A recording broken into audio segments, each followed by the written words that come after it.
Hey guys, I'm Ray, and we are streaming blacksmithing. Today I am still feeling a little bit run down. So we're gonna stream for as long as we can.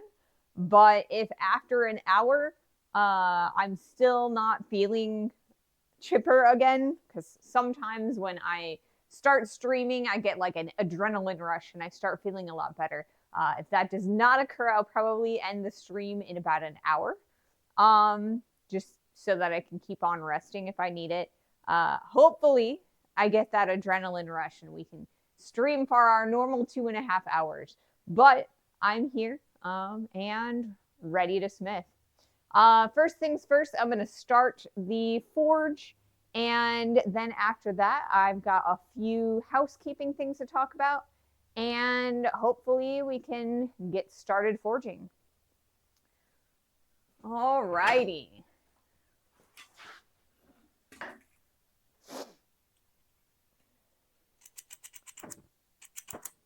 There we go. All righty. Start up the forge. Okay.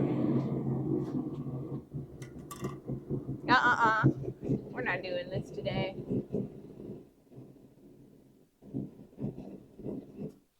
All right, let's try that again. Goodness gracious.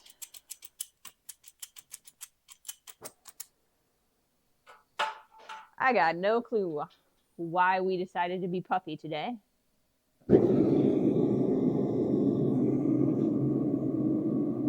That's better.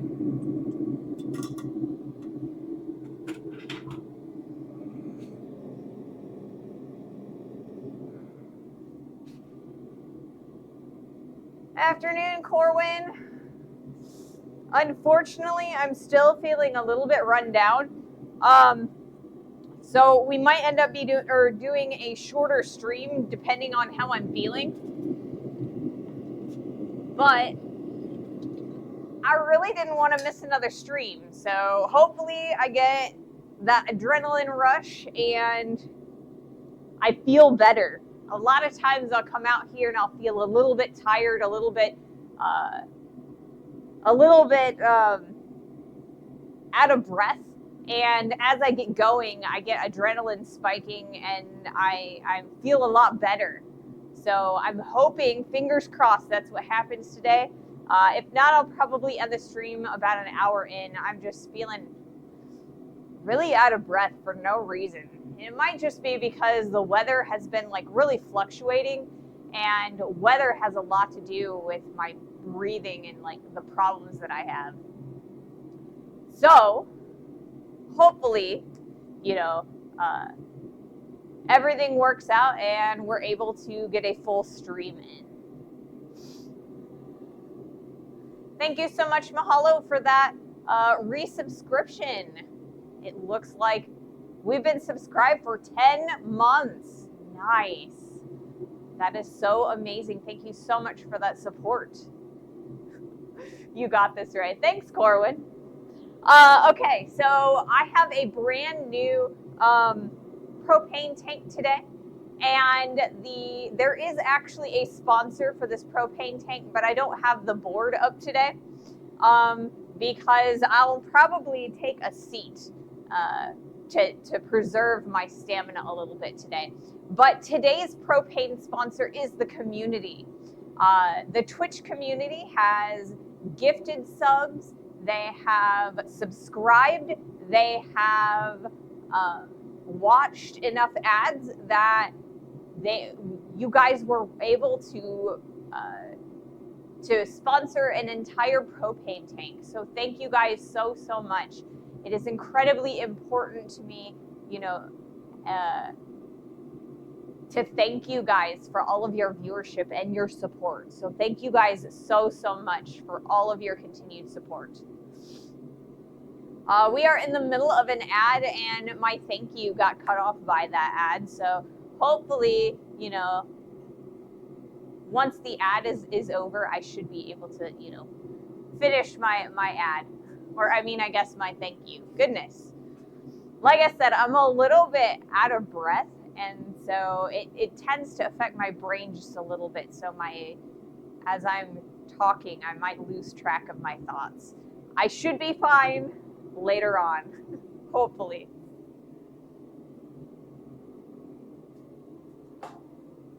All right, let's check my camera real fast. There we go.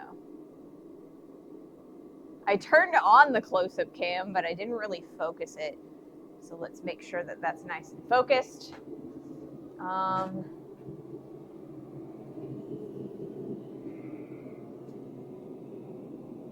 I changed the propane tank, so there's a little bit of propane smell in the air. I just want to make sure that it's not like coming from the tank right now. That it, like, as long as it's dissipating, I've got the window cracked over there. I've got the door cracked, and we should be good.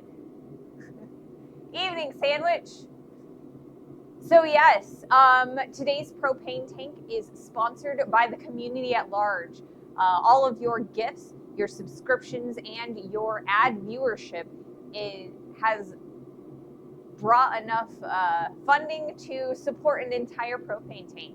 And like, I think the month of, was it November or was it October? I think the month of November, you guys you guys supported me enough that I could buy 2 propane tanks. So this is the second propane tank from that month. So thank you guys so much. Didn't miss much Sunday. Every time I try to make this one style bell, it breaks on me. Your bell broke? That's really sad. Do you have any idea what it is that's going wrong with it? Do you have any inkling or idea, maybe something that you could change? It's always good to be able to reassess your work and all of the mistakes and try and figure out a way to fix those mistakes for the next time. So yeah. I always try to critique my work or, take it to someone who knows more and make sure that the mistakes that I make, they don't affect the next project as much. So yeah. So I am going to take a little bit of a seat. So I do have a few things that I want to discuss with you guys, some like housekeeping stuff. Today I posted our next video, our long form video on YouTube. That video is the last in our series of grill tools. So that one is the grill tongs that we made. So that one is up on YouTube for you guys' enjoyment. Next week I have a interview with, or my last interview for the Quad State series. I have one more Quad State video after that to wrap it up. That one will come out on the week of New Year's. So like the Wednesday. I guess it's like New Year's Eve. And so that will be our very last Quad State video, and it will be the wrap up.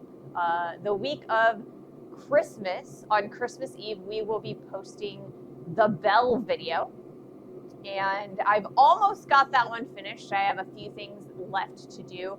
But I spent, all day on Monday working on it. So, I didn't lose the time that I didn't stream. I put it to other uses. So I'm still working for you guys, even when I'm not working or when I'm not streaming. So, but yeah, let's see. What else do we have going on?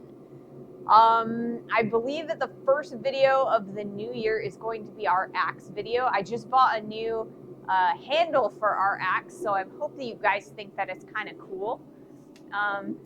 It's this hickory axe here, handle. And I bought this guy because there's no way that I'm going to do the woodworking to actually, make the handle. Unfortunately, I just don't have that set or skill set. So hopefully it'll look pretty nice on our axe. What did I do with our axe? Oh, it's over by the belt grinder. So, but yeah, pretty exciting, and it's a long handle because, you know, it's a pretty big old axe. And hopefully it'll work well and it'll look nice together.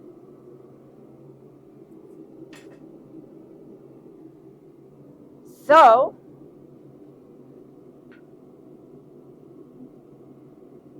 it's been a long time since I've been streaming with you, or since I've been with you guys, because we didn't stream on Monday. The reason we didn't stream on Monday was because I was just really out of breath, and I was really feeling last weekend when we moved my shop. So a bunch of heavier furniture got moved out of the cold shop and into my house so that we can stream even when it's super cold. That's a nice stick, isn't it? Welcome to the stream mound. But yeah, so I've taken my jewelry and my silversmithing setup or out of the cold shop, what I've been calling it for a while, and I moved it into the basement of my house. So I have a secondary set so that we can do that kind of thing. So it's also going to help because that way our ferrous metal and our non-ferrous metal aren't going to be mixing as much. Having the dust from the blacksmith shop too close to the non-ferrous stuff starts to contaminate it, and it does a little bit of weirdness. And so it's a good thing that we've moved that into a separate space. Hopefully that also means that I can move all of the grinding equipment into that area. And so instead of being the cold shop, it's just going to be the finish shop or the grinding space. So I'm pretty excited about that, but you know, it'll happen, or I'll move that when I'm feeling a little bit more up to it. So that's kind of what's going on in my space. You know, not the social media platform, but in my life, I guess. So yeah, what have you guys been up to? Like I said, it's been a long time since I've talked to you guys, so I need all of the updates. Welcome in, Ping. Welcome in. All right, so we've got a little bit of time left before we've got a heated block of steel. So hopefully it heats up pretty quickly. Oh, I forgot. I finally got a bucket. This one right now, it doesn't have any water in it because I have a brand new tank. So starting on, I guess, Friday, I'll put water in this bucket, and we'll see if you guys are right. And submerging the propane tank in water, if that'll like prevent it from freezing up. So hopefully it works. If not, this will become a nice wash tub for the van. Been dealing with these multiple clipper systems of cleaning up snow. Snow? Gross. All of our snow melted last weekend, so now we just have mud. And that's how I like winter to be. If no snow, it's all mud. I'd prefer like solid ground that's like not muddy, but you know, muddy it is. Ray secretly collecting horse keeping supplies for a backyard pony. That is a water bucket for a horse. I actually did get it in the like equestrian supplies area of my local farm supply store, but it's the right size. And it's yellow, and yellow is one of my favorite colors for tools, so that's my excuse, and I'm sticking to it. This is our first day above 32 since we got snow. Oh no! Like I said, I think part of the reason why I still feel really like nasty is because our weather has been bouncing up and down between below freezing and then like 40 or 45 degrees Fahrenheit. So It's a pretty big fluctuation overall, and so it's just really affecting my breathing for no reason. So that is incredibly windy today. I don't know why, but yeah, super windy.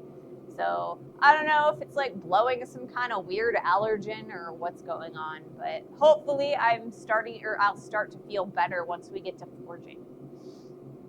So today we have the block of steel that we are making our raising hammer out of, and we're going to continue drawing it out a little bit on the press. So the first few heats are going to be lengthening it out a little bit further.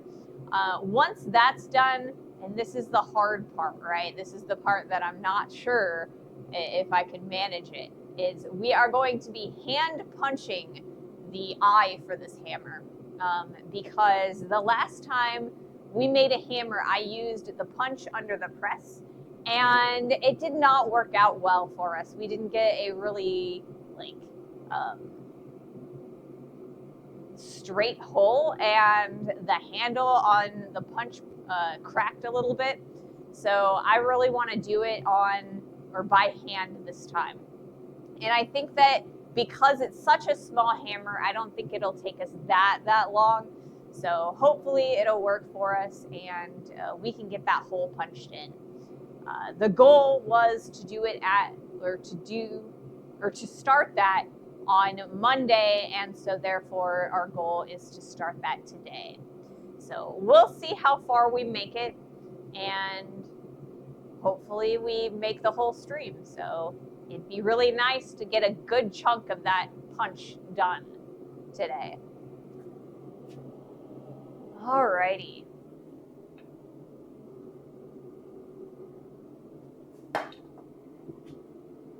I forgot to hit record on all of my cameras. Give me half a second. I apologize. There we go. That one's recording. Now let's try this one. I guess I don't really need it to record right this second, but that's all right. We will. All right. So I am going to lower the bottle jack, and then once that's done, we should be able to start forging. Our metal is pretty warm now.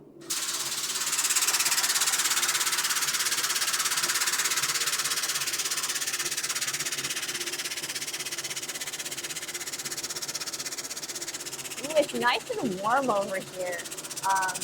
It's kind of on the cooler side today again. Like I said, it was kind of windy. And when we were moving all of the furniture in the cold shop, the butler found my heater that I was using last year when it was really cold. So I turned it on today to see how well it was going to work. It seems to be working all right. It's not quite as hot as it was getting before, but I don't know. We'll see. It's right here. I don't know if you guys can see it in the white. Maybe you can.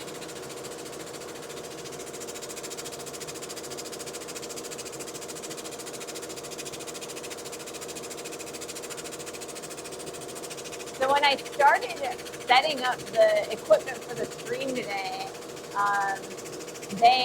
I saw that there were machines, like a little skid steer out there in the side yard, and they were knocking down trees with the skid steer. It was kind of interesting looking. They finished before we started streaming, so we shouldn't hear any like big noises or feel any like rumbling. But it was really interesting. A couple of those trees near the houses that they demolished were pretty rotted and dead. So they've been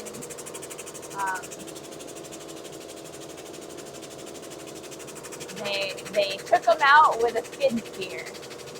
Hey Alexi, welcome to the stream. We almost there? Looks like.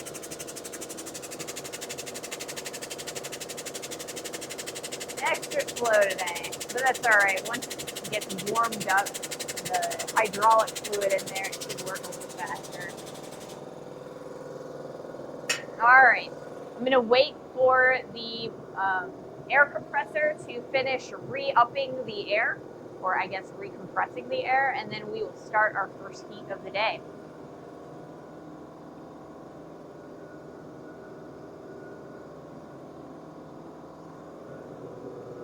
Man, I really like the fact that I have the giant screen and I have all of you guys' comments blown up really big so I can see them from forever away. So I can kind of sit here and I can still read your comments. So this should make it a little bit easier to go longer, or to stream longer. Like I said, our goal today was an hour and we're already like 20 minutes in. So hopefully, you know, it works out. I'm feeling a little bit better already. So hopefully that keeps going and we get more momentum and more adrenaline going. Right. Hands are a little bit cold today. That's why I got the, you know, the heater.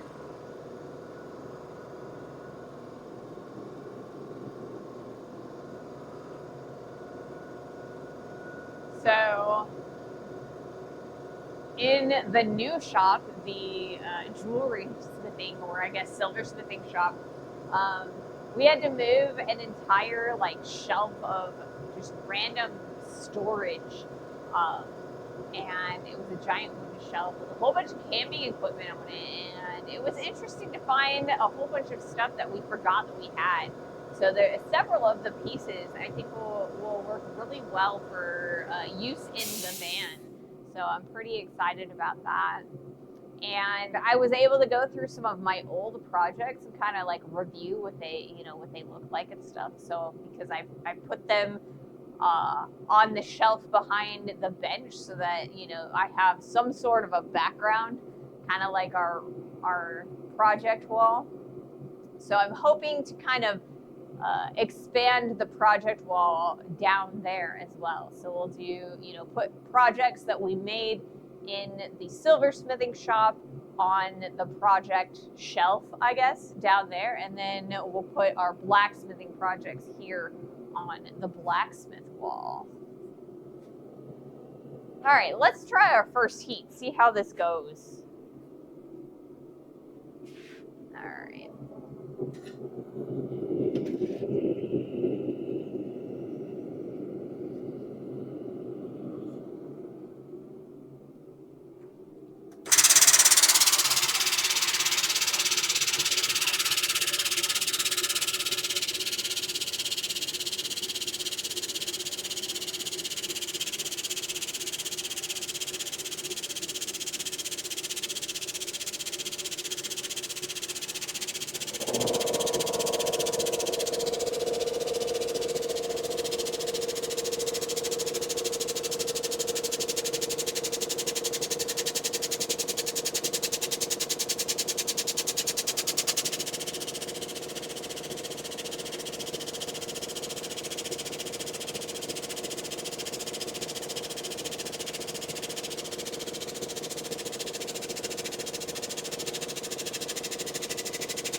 We're getting a little bit of a diagonal happening again. So I think I'm actually going to put this in the press this direction and use the flat a little bit to kind of fix that. Hopefully you know, maybe we'll just need to re-square it.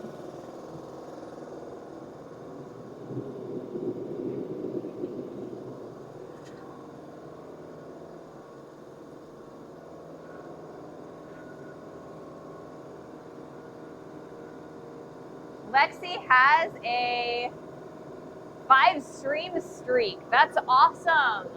Thank you so much for your continued support, Lexi. Thank you so much. If only there wasn't a day that I slept in, right? But that's all right. You know, real life comes first, and sleep is important.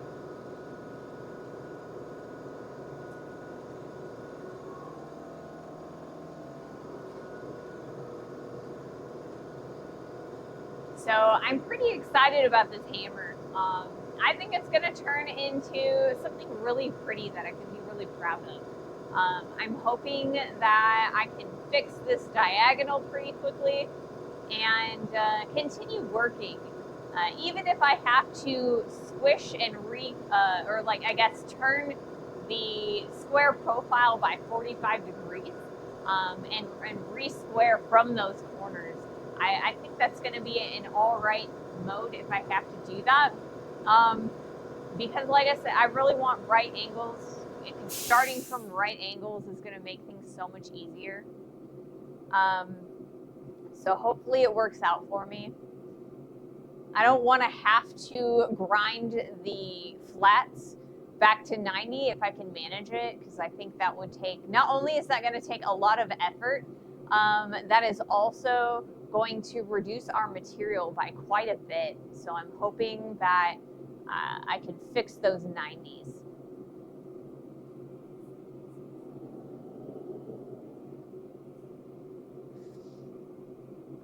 So I think I'm probably going to go for at least another hour of streaming. So we're going to extend our hour to an hour and a half at the least. I think I'm on a 10-day streak. Well, I mean, thank you guys, you know, for all of your support. I very much appreciate that you want to get streaks like that. I'm kind of floored, you know, when I first started streaming a year ago, the goal was just to get footage that I could start a YouTube channel with. And the community that we built here is incredible. And I love talking to you guys, and, you know, I look forward to streaming.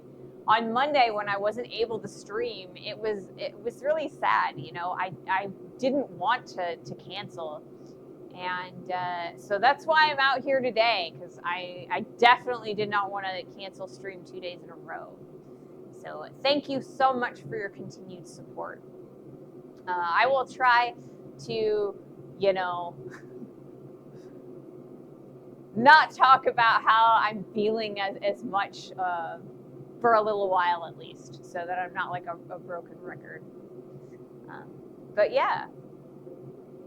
So I've been thinking about what we want to do next year as a community, and the kind of things that I'd like to add to our streaming, and like trips that I want to take with you guys.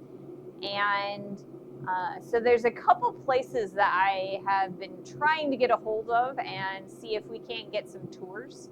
But I haven't heard back yet from one of them. I'm thinking about seeing if I can make it up to Wisconsin so that we can make one of the UMBA meetings, the Upper Midwest Blacksmith Association. I've made it to a Missouri Blacksmith Association, an Indiana meeting, and so now I want to go to the Upper Midwest Blacksmith Association meeting. Because I want to be able to go all over the place, and I can only really start around, I guess the best way to start is just to go to the places that are near me. And so there's a lot of really cool places and a lot of cool people to meet that are just all around me, you know, within, you know, like 5-hour radius. And so there's several places that I want to get to next year. I also want to make it down to Tennessee, and so we can see the Memphis Metals Museum. I gotta email the director and some of the people down there, and we'll see if we can't get something set up for Forging on the River, which is in the spring.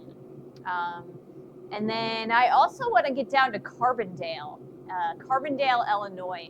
There is a school, Southern Illinois University, Carbondale, and they actually have a blacksmithing collegiate program. And I would like to tour that. So I've got an email out to see if we can't, go and see their facilities and talk to some of the students and see what they're up to down there. And we're definitely going to be going back to Missouri and Indiana and Quad State. So my goal is to up the number of trips that we go to. Eventually, by 2027, I'd like to be doing a trip a month if we can manage it. That is my goal. All right, we've got an ad starting in about 2 minutes. But I think that the metal is still a little bit on the cooler side. So I think I will probably wait until this ad is over and then do our next heat. So yeah. So if you guys know of any blacksmith meetups or anywhere that you guys would like me to go and visit, please let me know within the Discord or, here in chat. You can always PM me if necessary. Pink says that's a hefty goal. Well, I feel like by 2027, that'll be our 3rd year going. And I'm getting a little bit better and a little bit better as we go. I've actually gotten to the point where I'm pretty good at editing now. So if I was able to physically make the videos, I could do 2 a week for YouTube. Or at least I could edit that 2 a week. I don't think that I can do the make the footage for 2 a week, at least not consistently. So I've got to put some goals where I can. So I think a trip a month would be a pretty good goal for our 3rd year running.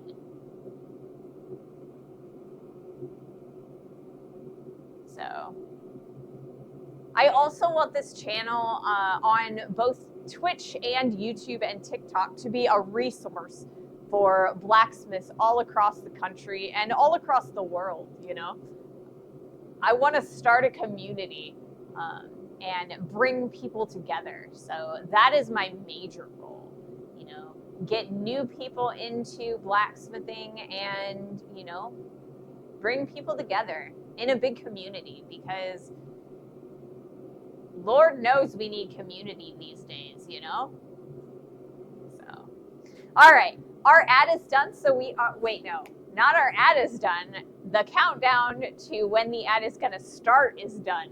So I guess I still have to wait for the ad.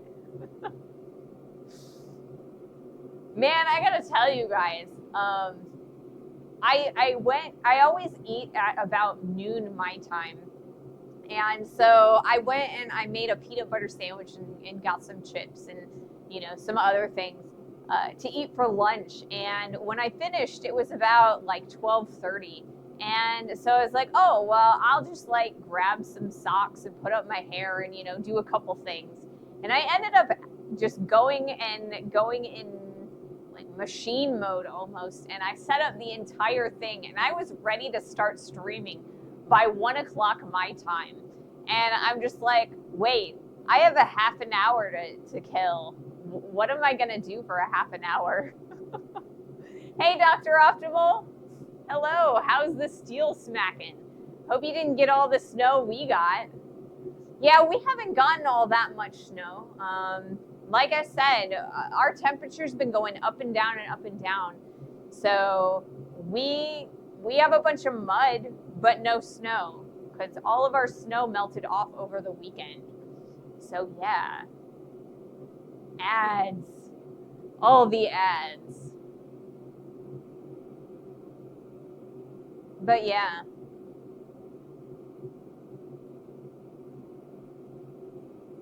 So I don't know. Man, my sense of time is kind of screwy.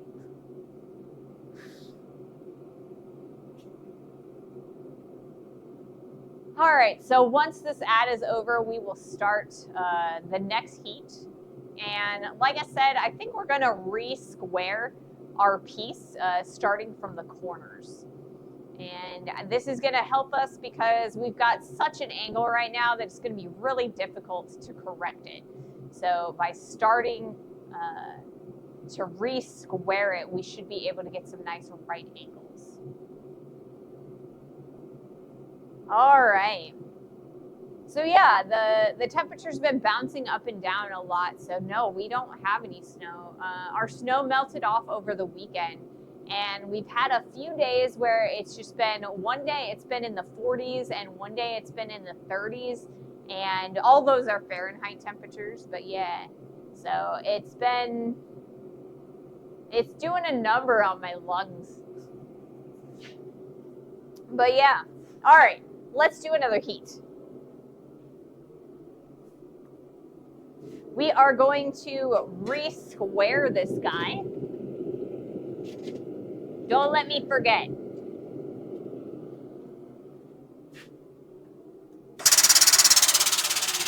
All right, open this up a little bit.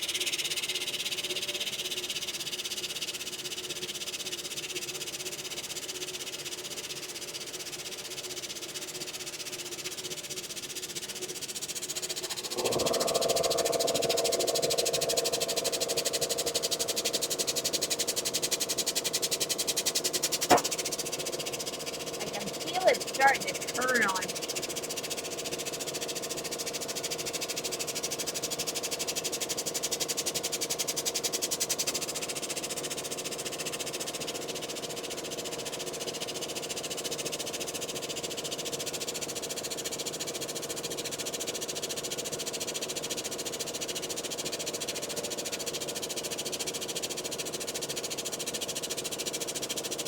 There we go. We finally got it.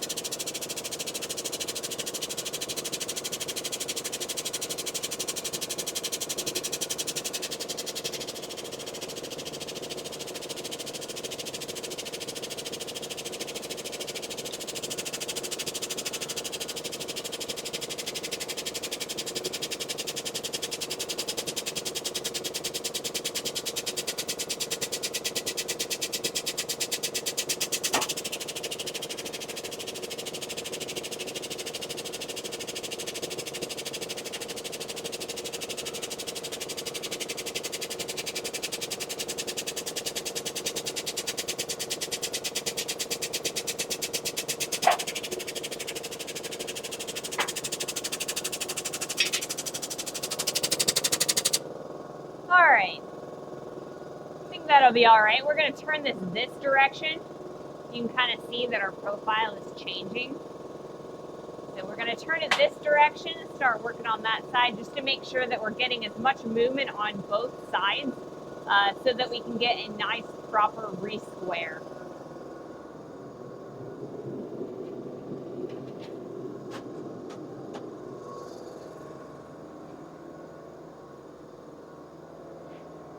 When it's stream time, I'm either ready an hour early or struggling to get the stream up in time. I hear you, you know, some days it's like that, even for me, you know, and I'm the streamer.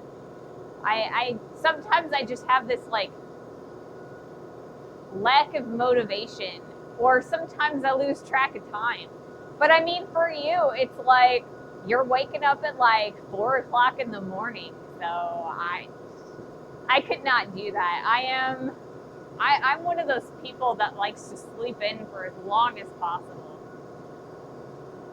The butler gets up at like 6 a.m. and I'm just lazing in bed until like 8 most of the time. Like I'm awake by 7 usually, but I'm just sitting on my phone scrolling social media. Welcome, Yankee. Yankee has a 3-stream streak. Awesome. Thank you so much for your support, Yankee. thinks the same, right? I feel like because I don't have a corporate job where I'm like, last minute trying to get ready, put on my clothes and brush my teeth and all that and get out the door, I'm a little bit lazy in the morning. So, I have a tendency to, I'll lay in bed for an hour, and then when I finally do get up, my ritual is to go and upload, or I guess download, my VOD from the previous day, and then I take it through my editing software, and I will switch the codec, re-render it, and then post it up on YouTube. So by the time that's over, it's like 9:30. So, I've just been lazing around from all that time. And then by 10, I'm always editing.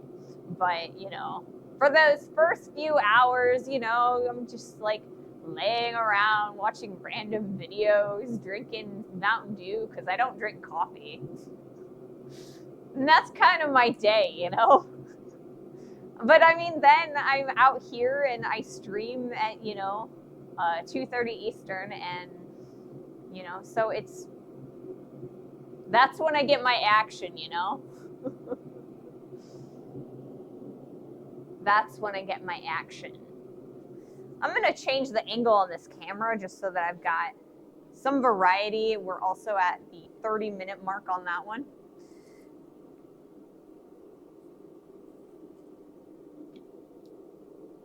So I'm starting to feel a little bit better. I can breathe a little bit easier. So that's awesome.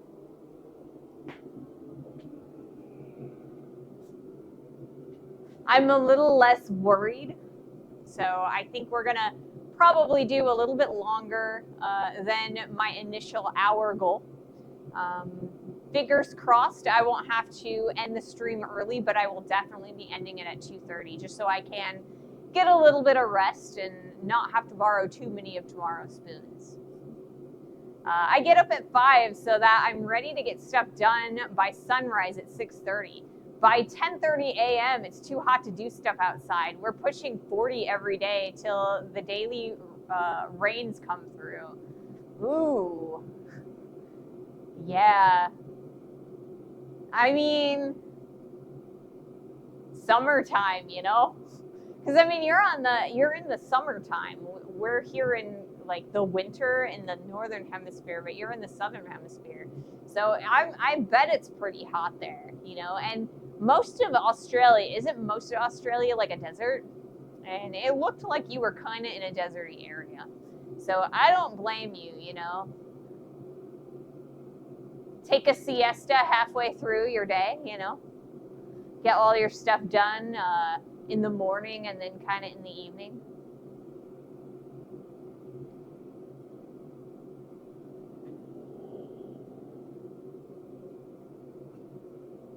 But yeah, let's see. I have to go move snow when I'm done working. Ew, snow is icky. Well, I hope that it isn't too heavy for you. That's the main thing, Snow gets really, really heavy, especially like the wet snow, because like, it kind of packs down and stuff. What do I got? I missed the first half, or I guess the first top line. When have good old Germany winter here? Just a bit too warm, 1 to 2 degrees Celsius, gray and rainy. Ew. It's not that cold. Is it? See, that's cold to me, right?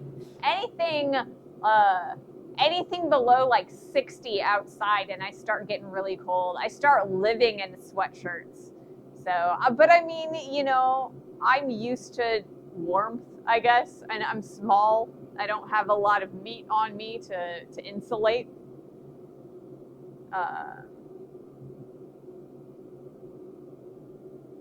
Oh, I mistyped. It's more than 10 degrees Celsius. Okay. I mean, I guess that's less, less jarring, because I think 10 degrees Celsius that's warmer, I think.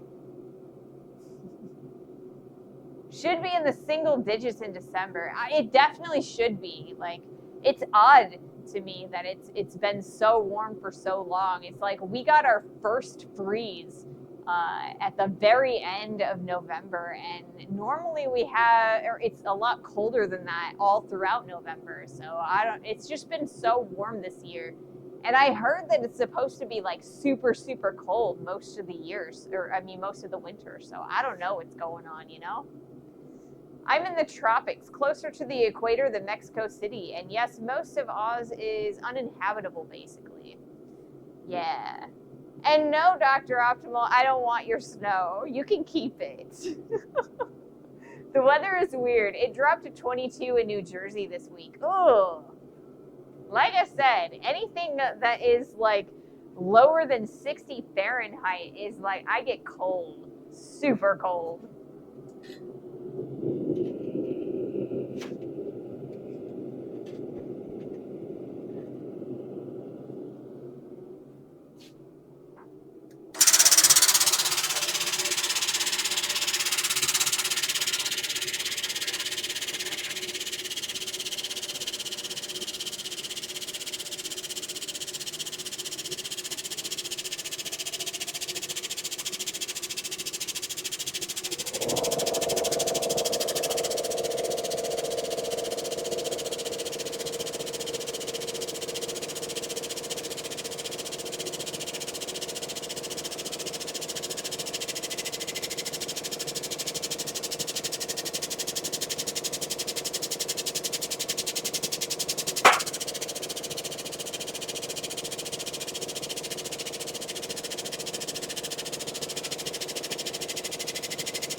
All right, now we're gonna flip it over this direction and work on resquaring on the other side a little bit.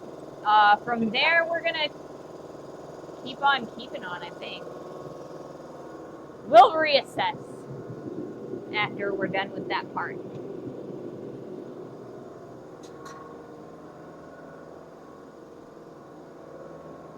If what they say about the black and brown caterpillars is true, it should be a mild winter. Found one at work last week that was mostly brown with small black tips. See, I don't know. Like, I'm basing my it's supposed to be super cold this year on the Farmer's Almanac and some of the long-term forecasters from YouTube. They're all saying that it's supposed to be like super cold, but I don't know. It's been cooler, but not too bad. How's the propane been behaving? No freeze ups?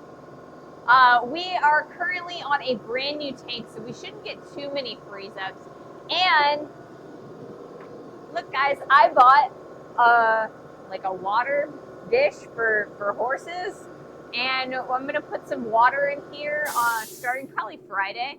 When the tank starts to get a little bit lower, it'll start freezing as it gets lower. So hopefully it doesn't freeze. But yes, it's a beautiful yellow bucket. I didn't bother bringing water out today, but I will for Friday. Hopefully I'll feel a little bit better when I, start the stream. So typically the coldest months are January and February in New Jersey. Same here. Here in the St. Louis area, it typically January and February, like the middle of January through the end, and then the beginning of February is when it gets like bitter cold, and that's normally when we get our first snow, really. But yeah, Yeller bucket.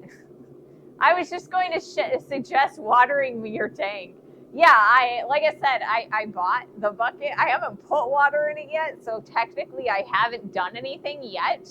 But I do have a bucket, and if it starts to look a little frosty, maybe I will go and get some water. I have a whole bunch of really old water in the jerry can that I need to just dump out. So maybe if it starts getting a little bit frosty, I will go grab the jerry can and water down the propane tank. I gotta water it like, you know, a horse or a plant. I don't know. Frosty, you say? Yes.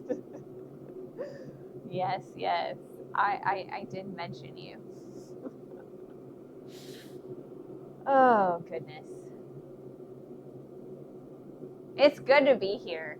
I'm really glad to be here with you, all of you. All right, are we hot enough? Not quite. So what else is happening this year, or, you know, what else are my goals? That felt sarcastic. Maybe a little. But I mean, you're Jack Frost. I mean, you're the reason that my propane tanks, like, you know, freeze up to begin with, right? I try to be nice, but, you know. No, that's the reaction I get from women. I recognize it.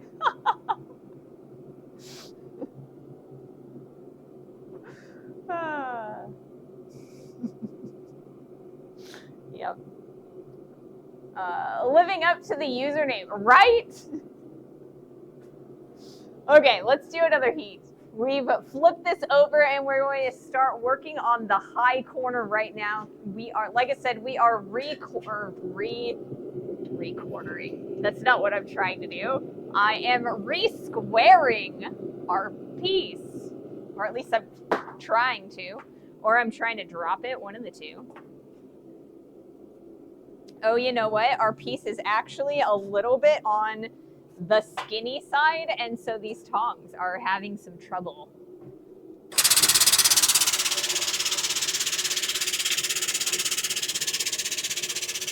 Just a little bit.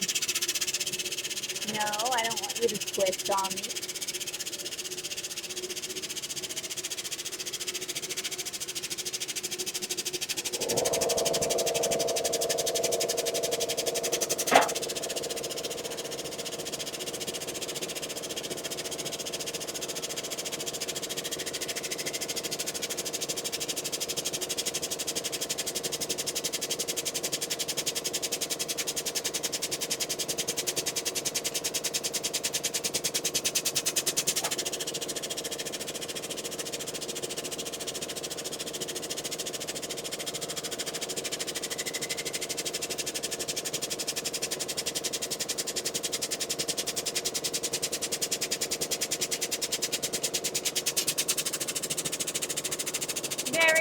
Very nice.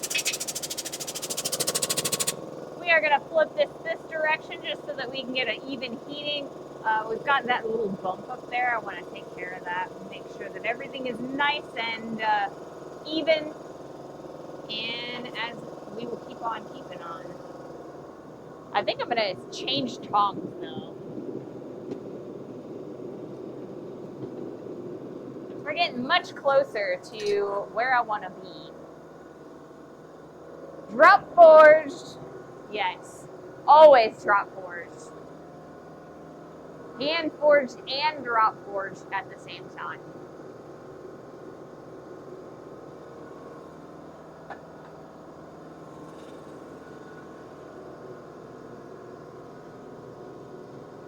So yeah. Uses hammer as anvil and swings anvil as the hammer. I mean, that would be almost as efficient, right? You know, you got that same amount of force. You just have to be really strong, right? Because we got like a 127-pound anvil or whatever. And, you know, the hammer's only 3 pounds. I mean, that's like, you know, I can cook a cake in, you know, what is it? Like 20 minutes at 350. I mean, I should just be able to be like, turn it up to 300 or 3,500 and, you know, cook it in like 2 minutes, right? That's how that works. The ultimate challenge, exactly. I did actually, like, I was looking at, I think it was Facebook, and I'm not sure if it was in like Blacksmith for Beginners or if it was like another blacksmithing group that I have on Facebook. And somebody had made a 50-pound hammer, and they had taken a picture of it. And I was like, does that, it almost didn't look like it was that huge, because it was the way it was situated. It didn't have anything like that was really obviously giving it scale. And so a couple pictures later, it was next to like a hammer, and I was like, holy moly, 50-pound hammer. That's crazy. I need to send it to the world's strongest competition to get more blacksmith representation, right? The Mr. Universe or something? Or I guess it's not Mr. Universe, because Mr. Universe, aren't they the bodybuilders? Whereas like the strongest man are like that's those two are different competitions, right? The Mr. Universe is like muscle tone, whereas like the strong man is like lifting. And then you like, I think you exercise differently for those two.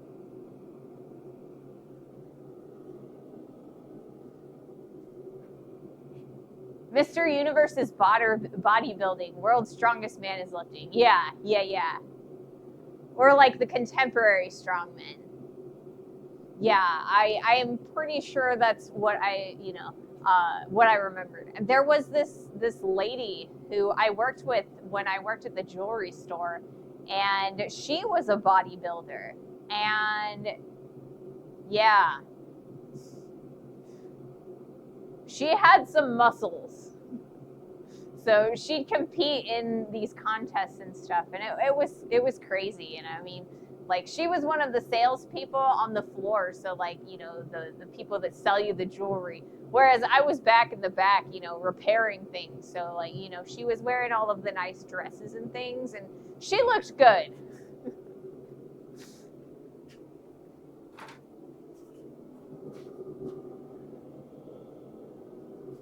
But yeah, I have a couple other, or there's another person that's like on my Facebook who's also a bodybuilder, and it's a different sort of thing, I think. Bubba, hey Ray, how are you? I'm all right. I'm feeling a little bit better than I did, or than I was like when I first started streaming. So that is amazing, and it's great, and I'm happy. So I'm gonna continue stream. I told you guys that I was, gonna check in about an hour to see if I could continue streaming, and I think I'm gonna continue for probably another hour, and only a half an hour beyond that is like the full stream. So I'm gonna try and get there. If I start to get a little bit worn down, I'll probably end the stream a little early, but I think I can make it. So emotionally, I'm great, Physically, I'm a little less great, but we've all been there. So how are you? Checking my steel. I gotta check my camera too. I think I'm gonna move us a little bit closer, if I can do that without messing with my... Hey, I found the axe. It isn't in or near the grinder. It's over here. There we go. A new view. You guys might, no, you can't see that. That's good. Streaming for the next 20 years. I'll try, it depends on the platform, because platforms tend to come and go, sometimes. Facebook stayed around for quite some time so far, though. I'm okay. Thanks so much for asking. Yeah. Yeah, I like to know how you guys are doing, what you're up to and things like that. As much as reasonable for, a streamer.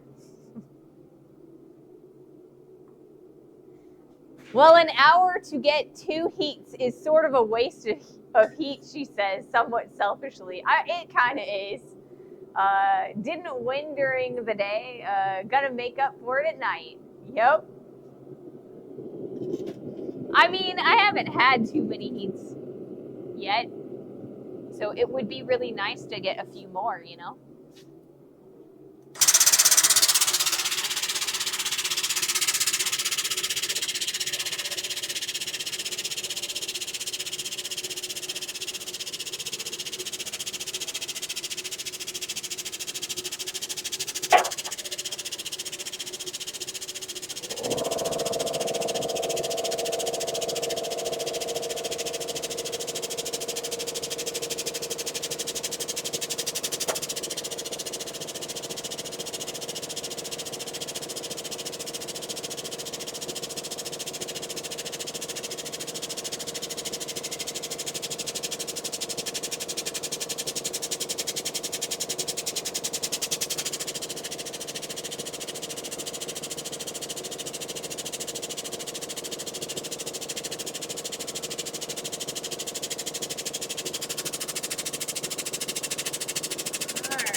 So we're getting pretty well where I want to be. So I think we're going to go back to our regularly scheduled,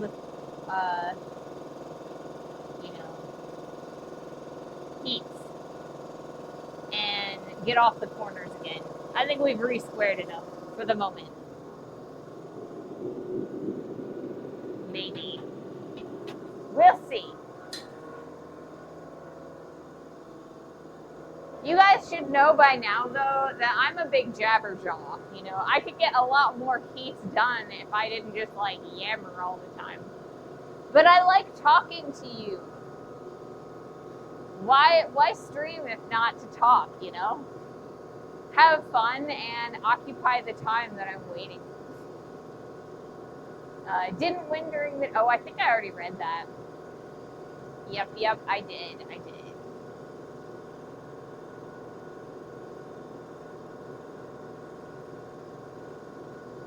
All good. So we do have an ad in about a minute and a half.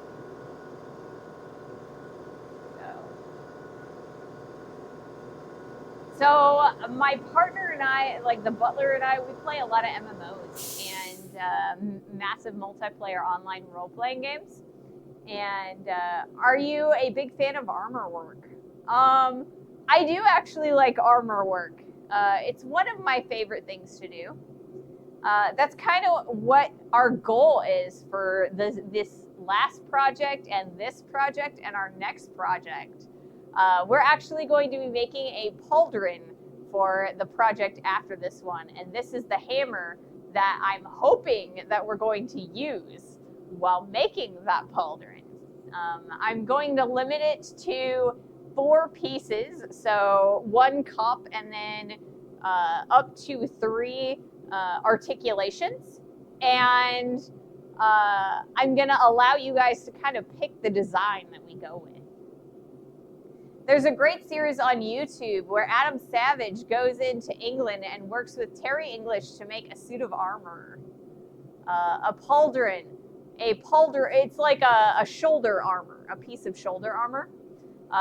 In English, the word for it is pauldron, or I guess the technical word for it. And I did actually see the episode of Adam Savage's YouTube channel where he does actually go into the armor, or I guess to the armorer.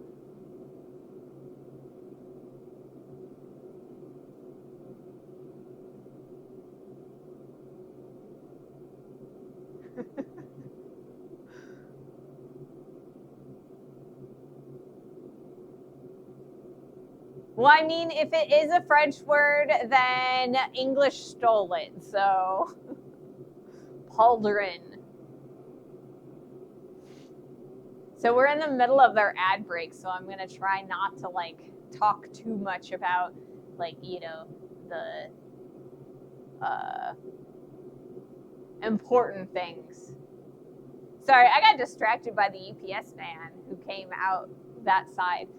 We bought a refrigerator for the van, and when it got here, we bought a 2-zone one, so like a freezer and a fridge, and the one that came only had a single zone, so it was only a fridge, not a freezer, and so we sent it back, and I don't know if we're getting a refund or if we're getting a new fridge. So we shall see.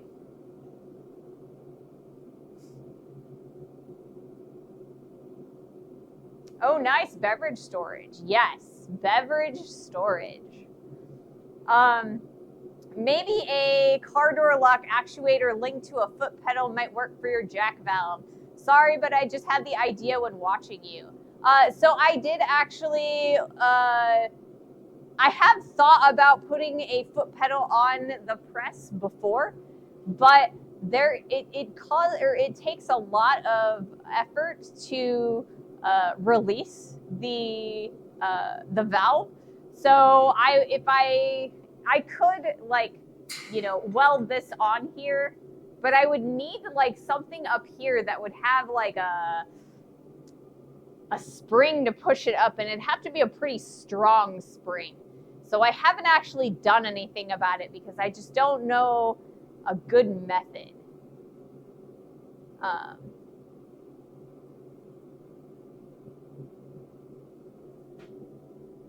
Shoulder stuck translates to shoulder piece. If you want to go that way, I can send you pics of how mine is set up. A car door actuator should have the power. Jack, if you have a design for a foot pedal, I will totally look at it, because it would be nice to have 2 hands when feeding the metal through the press. Especially last project when I had like 8 pounds of steel running through it, it did a number on my elbow. So if you've got a plan for something like that, please send it my way. I will take a look at it and see how feasible it is. It would be so nice and convenient. All right, I'm gonna do my next heat.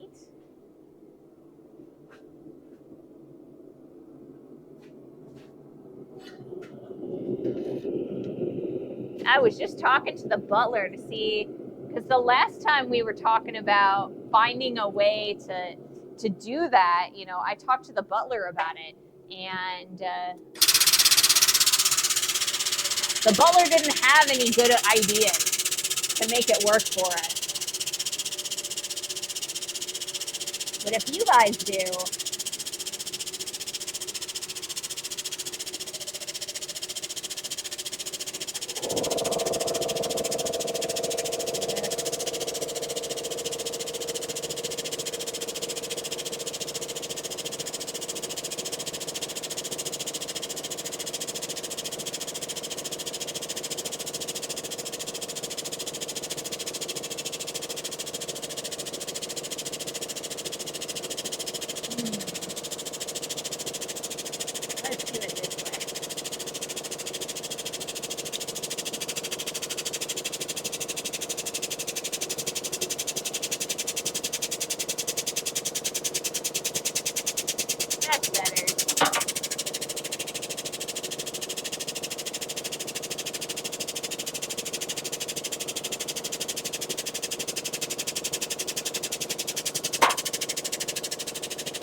turn this 90 degrees like so. We're going to start working that direction a little bit. Like I said, I'm really trying to draw this whole piece out. It's a little bit thick still for what we're trying to do. This is the hammer that John made us, and I'm trying to match that center diameter right there.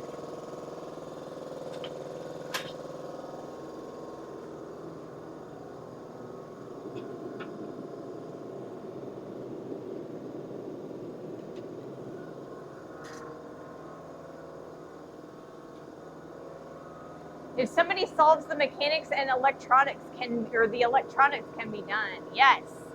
I do not have a plan, but I have a functional foot pedal on my press.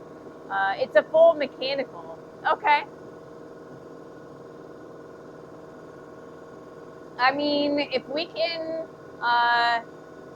if I can reverse engineer it and make it functional with this, you know, that would make me a happy camper.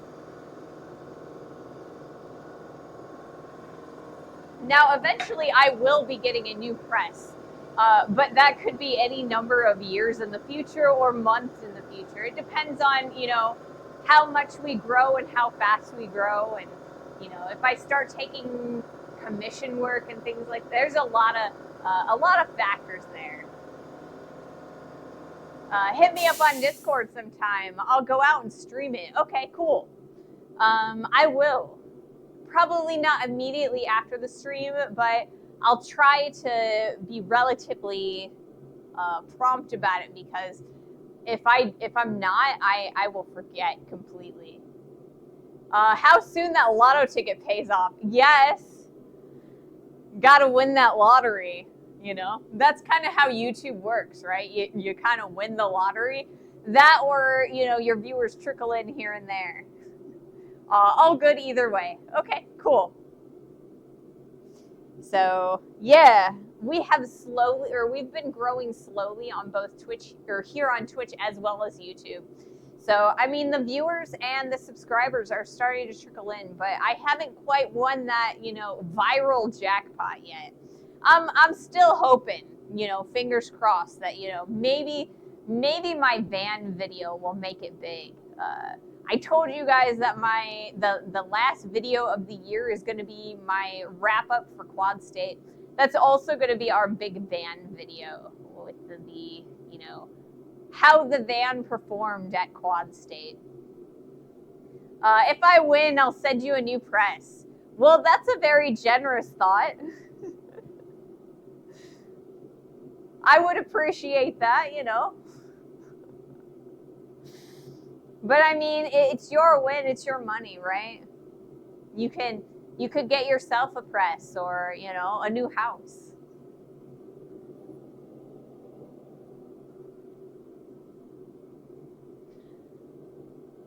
I am feeling much better.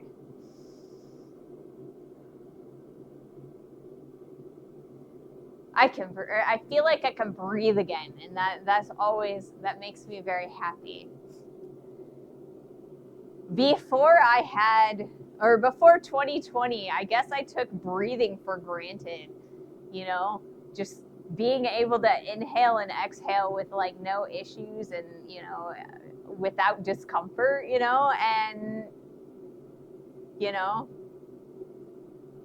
it's just stuff you don't think about and you take for granted. Breathing is underrated. Top 5 things, definitely, right?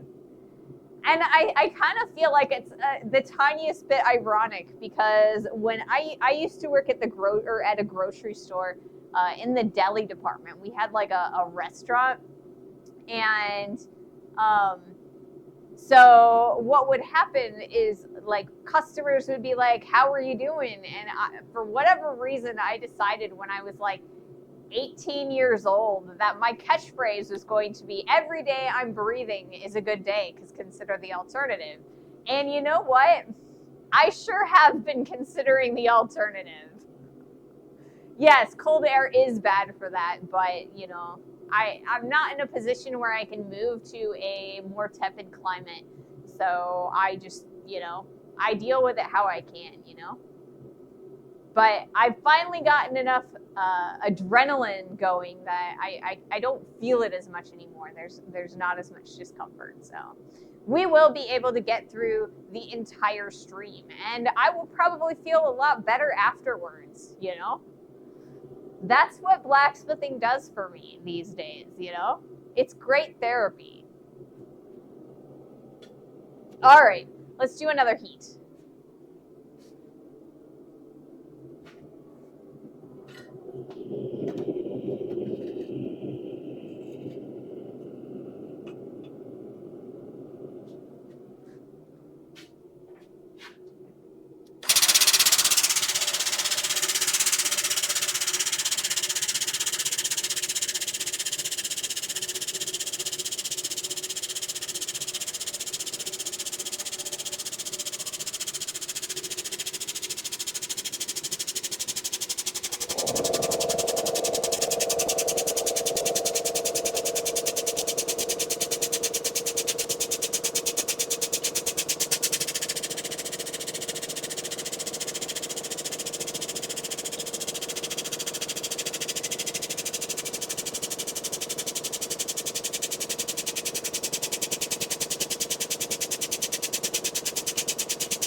All right. I think I'm going to flip it this direction. And we're going to go from this side because it's a little wider on that side. Or I guess we're going to go from this side. It's a little wider there than it is here. We're going to fix that.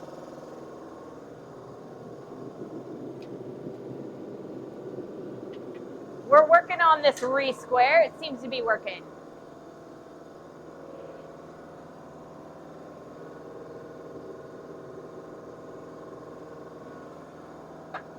Nice, nice.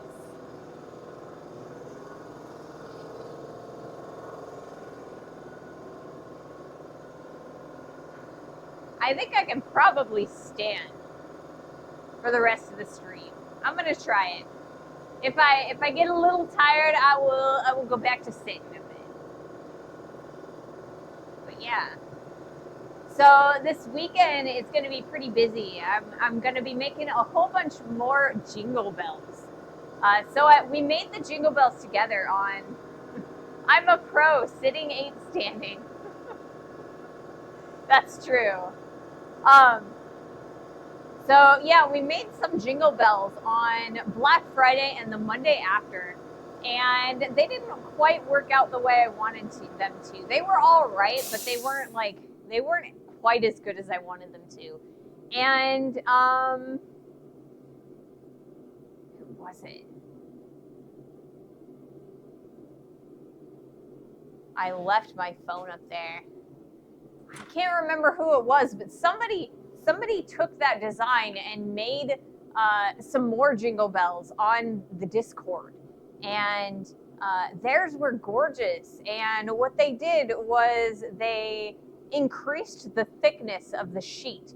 So we were using like 18 gauge sheet steel, and that's really, really floppy for that size. So I think they used a 16th inch sheet steel. And so it's a little bit thicker than that 18 gauge. And it wasn't as floppy, and theirs looked really nice. So I really want to try that out. So I think that I might do that this weekend. I'm not sure that I'm going to stream it, but I'll definitely add some of the footage to the video for our jingle bells that'll come out on Christmas Eve. I've already started editing that video, and I've set it to Christmas music, which for me, I hate Christmas music. I used to work in retail, and it's just like when you work in retail, it's like all you listen to from Thanksgiving all the way through, the New Year. So you guys should feel happy. I set my video to Christmas music. How do you get the little jiggly thing inside? So basically what I did was, it's like flat sheet. It starts out looking like this, like a throwing star, right? So, and then you kind of fold it together, and before you close it all the way, you put the little clacker inside of there. So yeah, Jingle Bells. That's one of the two songs. I can't remember what the other one is. It's a less common one, but I gotta use what copyright-free music I have available. So I can't remember if it's like "Oh Come All Ye Faithful" or something like that. But Jingle Bells was the first one. I had to do Jingle Bells. So, and it'll, like I said, it'll be out on Christmas Eve. So you guys will be able to watch it and, and it should be fun, right? We won't be streaming that week except for that Monday, because I do have some family stuff that I need to, take care of and get together and take a little bit of a break. But I will definitely have videos for you all week. The most love-hated song ever is Wham's Last Christmas. Yes! I think I told you guys about it like a couple days or a couple streams ago, but my friends on the internet have this contest to see who can last the longest without hearing that song on the radio. And so they start on Black Friday, and it goes all the way to Christmas. And if you hear that song, you're out. And the last man standing gets whatever it is that they bet. Mariah Carey says, hold my beer. I know. All I want for Christmas is you is like constantly playing. But at least that one doesn't have like 16 million covers of it. Last Christmas has a cover for everyone, you know?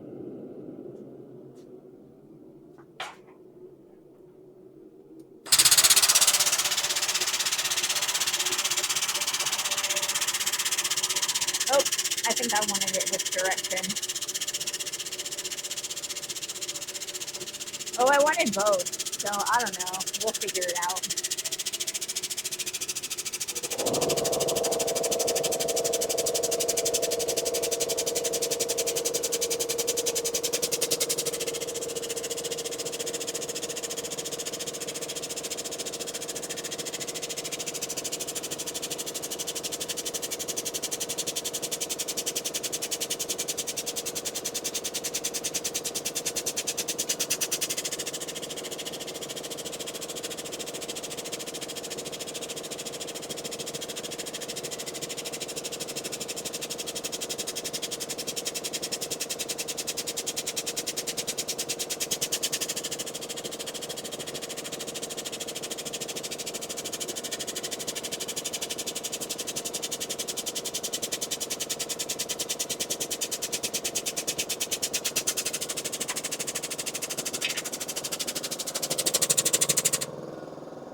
All right, we're getting there. Gaining a little bit of length. Everything.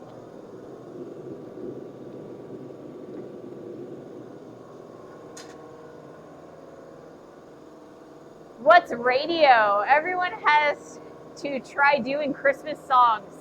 Many should not, right? And I mean, radio isn't so much a thing anymore because of streaming, but like a lot of people, I mean, stores in the United States are constantly playing music. So that's kind of where you would hear that song, you know, if you weren't streaming it yourself.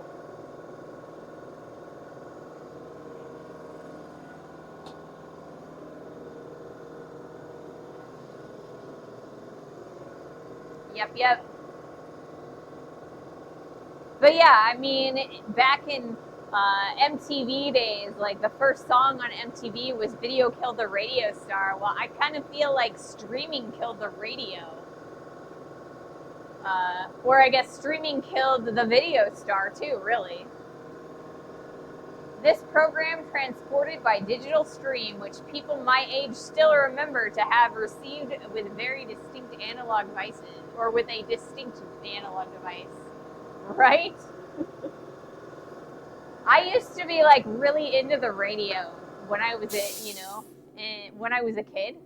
And even up through when I was in high school, I listened to the radio all the time because, I mean, streaming just wasn't a thing, you know?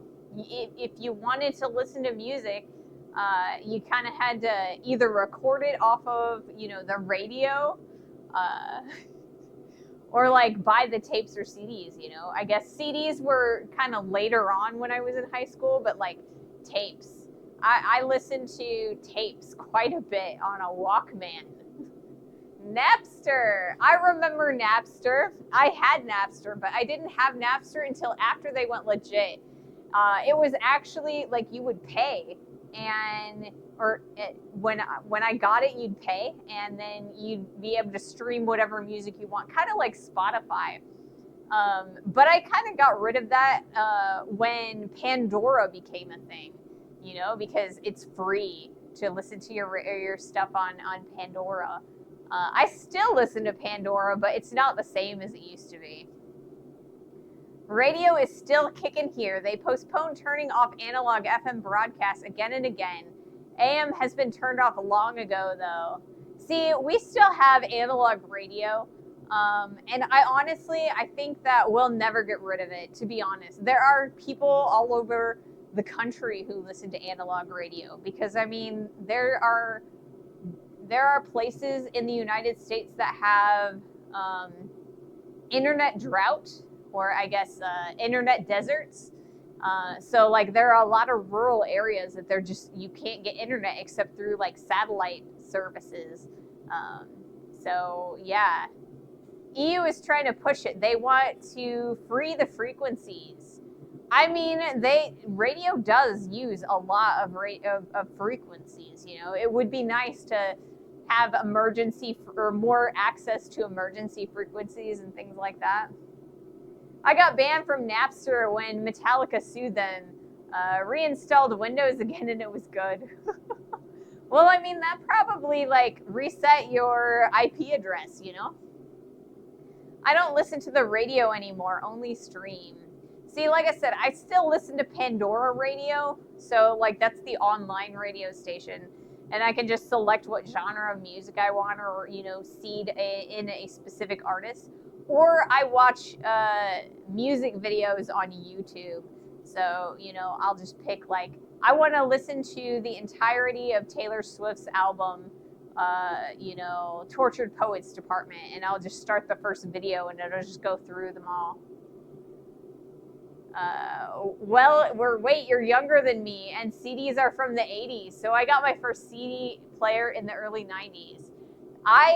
We didn't have a lot of money, so like CDs really weren't a thing for me until I was in later in high school, and not necessarily because they didn't exist, mostly just because we didn't really have money for things like that. We used tapes for a really long time.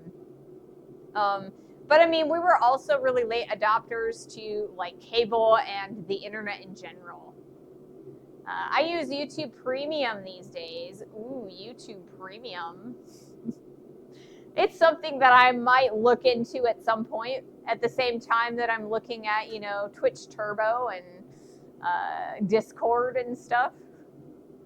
I got sued by Universal Studios for downloading and hosting movies on Kaza. Oh. Ooh, shame, shame.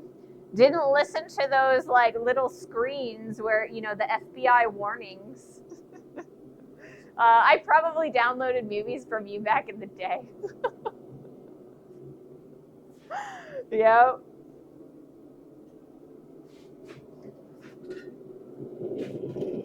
You the reason.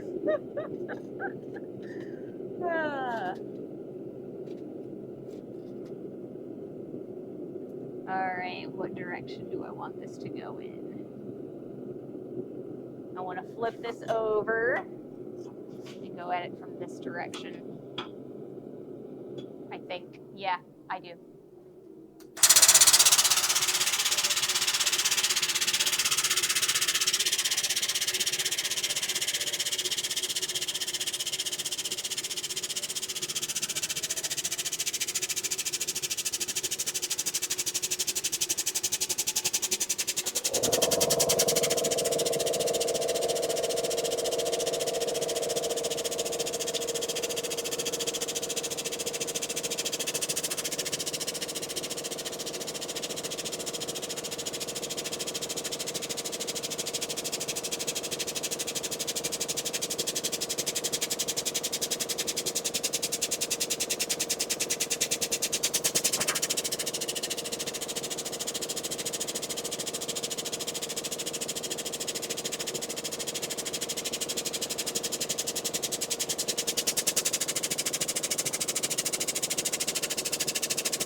To kind of clean up the edges a little bit. We are about where I want it to be size-wise if we get all the way down to the trough of these valleys that we've created. So once we get this nice and flat, I'm probably going to look at putting in our eye.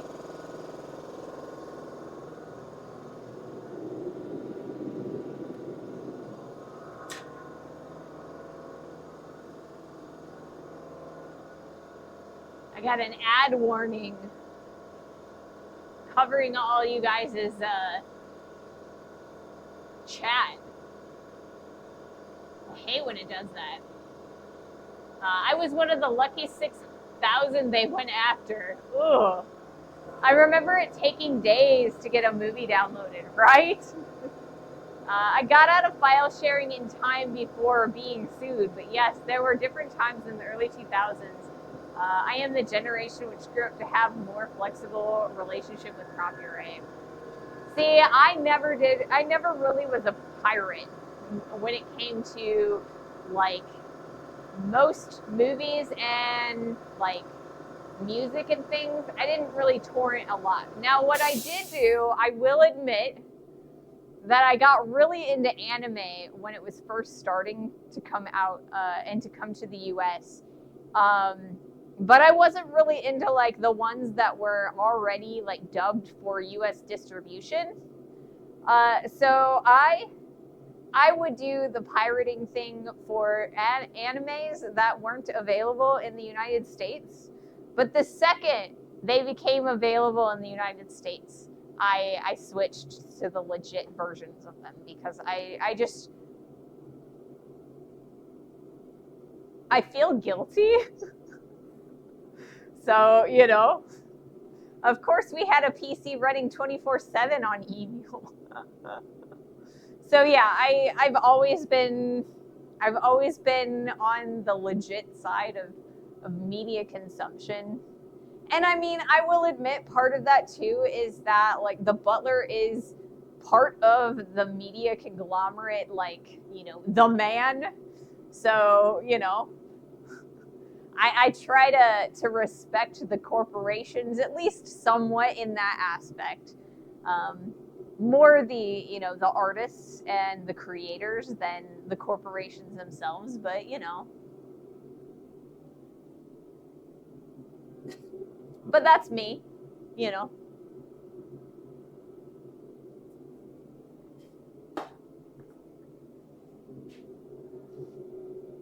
But yeah, if they sued you, did they settle? Were you just able to cease and desist, or did you have to pay money?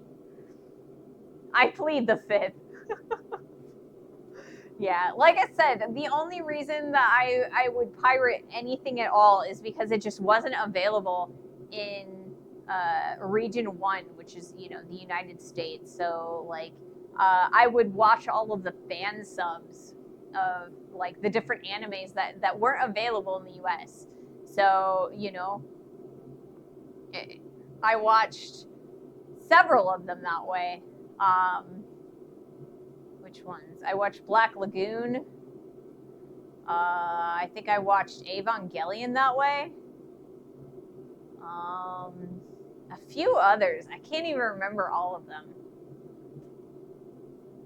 But I mean, I bought them all on DVD once they were available. So, I did actually pay my money.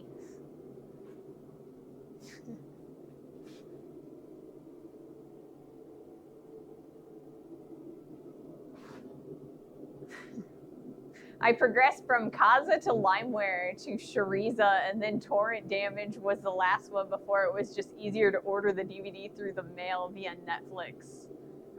Yeah.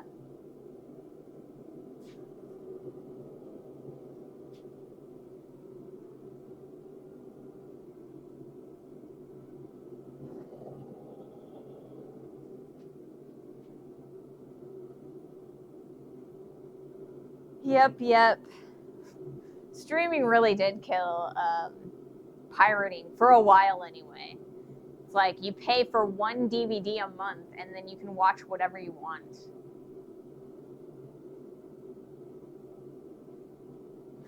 I need to change the view of the camera.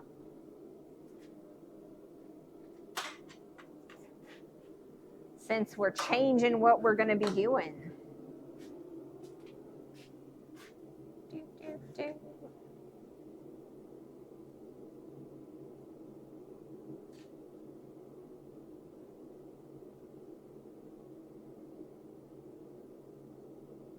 Ooh, it's cold here. I'm right where the wind from the crack in the door comes in.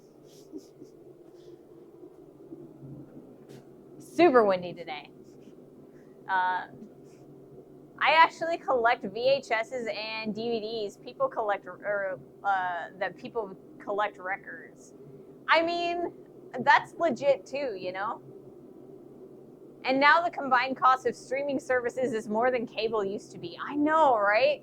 For a while, streaming services were killing, like torrenting and pirating, because, you know, you paid your $15 a month and you could watch whatever you wanted. Whereas now it's like everybody wants their own share of the pie. So it's like every different company that you want to watch shows from, they want you to shell out $15. And it's like, yeah, it would be so much cheaper just to go back to using cable. I mean, it wouldn't be on demand, you know. But I mean, I think some of the cable companies are doing on demand these days. So I don't know, you know. They were also copy protected CDs back then. I bought a used old SCSI drive and ripped them because I could. See, I would do that with my CDs because I wanted to put my CDs on my MP3 player, you know? And I also did it with like my home movies, you know? You got those like little like video cameras, and they had the little DVDs, so we'd rip them. So I didn't use like the legit DVDs, but you know. German Computer Magazine had a little story about exactly that, the comeback of the pirates. I mean, yeah, they are coming back because everybody wants their share of the pie, and it's just too expensive to streaming now, or for streaming now. It's just, something's got to give because they're all going to go under eventually.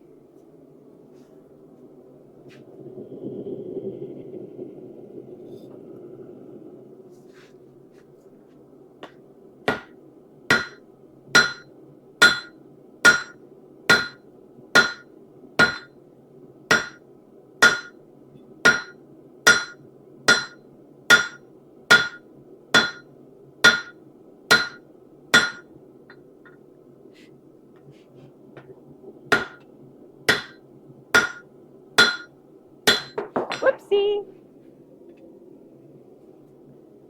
Flipping everything everywheres.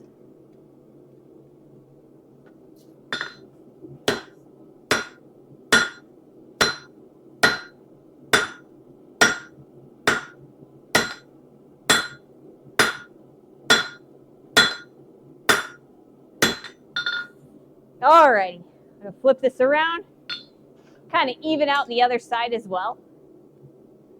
And then we've also got a little bit of fish lipping developing, so like some of the corners are starting to like pooch out. So we're gonna fix that a little bit too, just before we put in the center punch mark, so that we can start putting in the eye.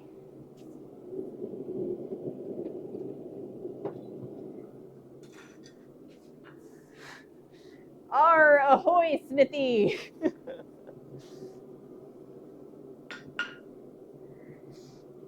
Yeah, I try not to be a pirate.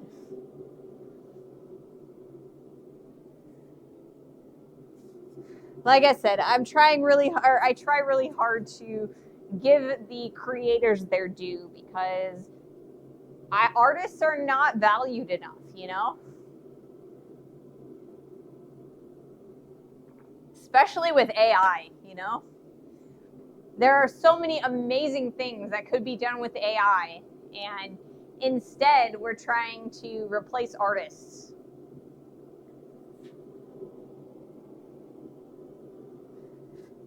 All right, I am gonna sit down a little bit. Hand forging is really, it takes a bit out of me. Oh, how would you make a cannonball? How would I make a cannonball, like out of metal? Like, I think if I were going to make a cannonball and I needed it to be perfectly round, I'd actually cast it. I don't think that I would forge it.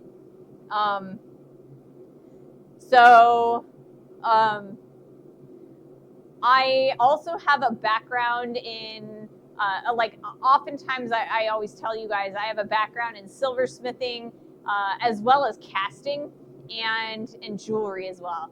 But if I were going to make, or if I wanted to make a cannonball, what I would do is I would take a cannonball and I would mold it in probably a green sand mold.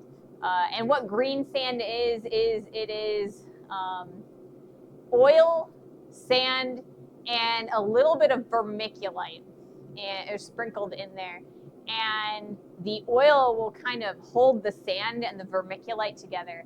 And so you can create molds, and you can create two-piece molds.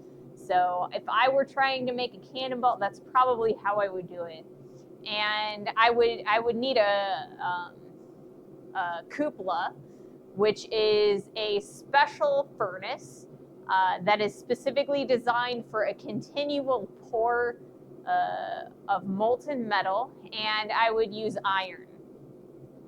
So that's how I would cast or that's how I would make a cannonball if I were, if I had a mind to do it.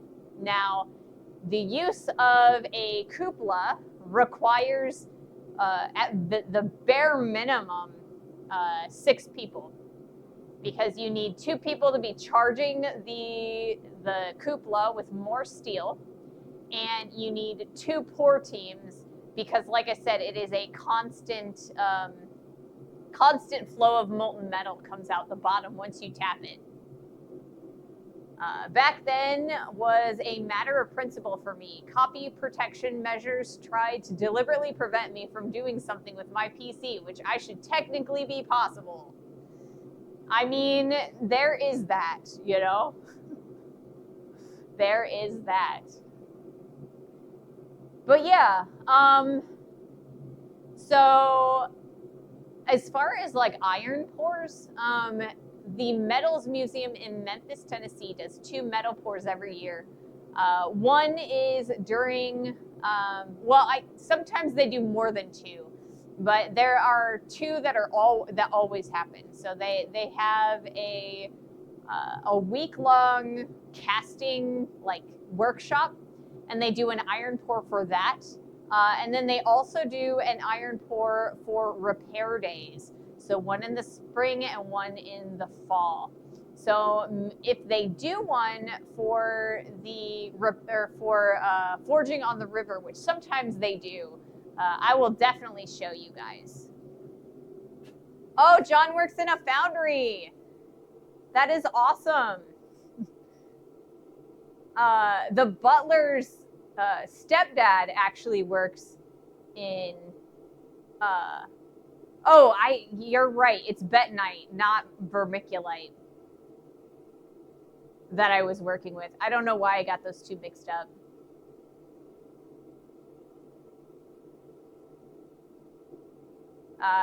You can have a look at Farmcraft's 101 YouTube tutorial. Not sure whether he casts a cannonball, but he had a video series about casting a cannon in different ways.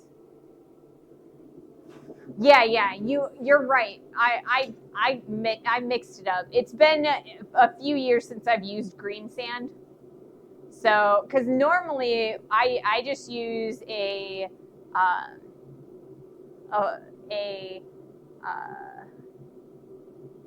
what is the word I'm looking for?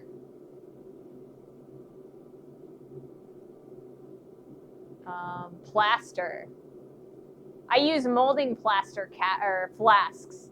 So I do a lot of lost wax when I was in school. The word is not Ghostbusters. It isn't. So yeah, we did a lot of lost wax. We would pour like 1 part water, 1 part sand, 1 part molding plaster. And we just have these giant flasks. We had huge furnaces that we'd burn out. We'd have, I think the biggest one that I was involved in was an 80-pound flask.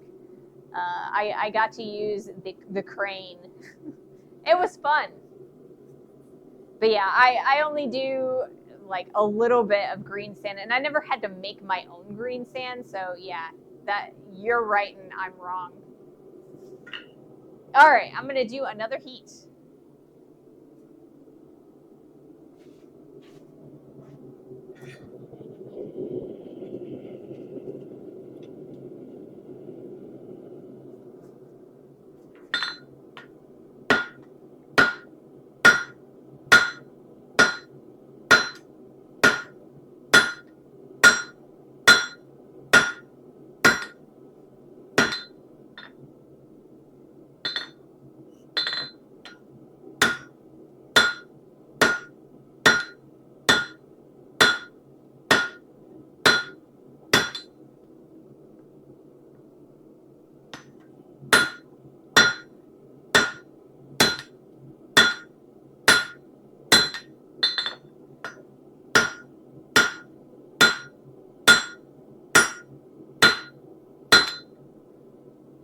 All right.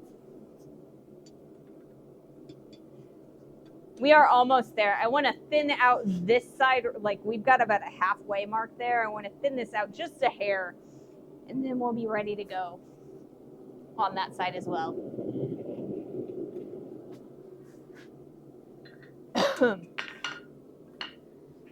I inhaled some spit. Goodness.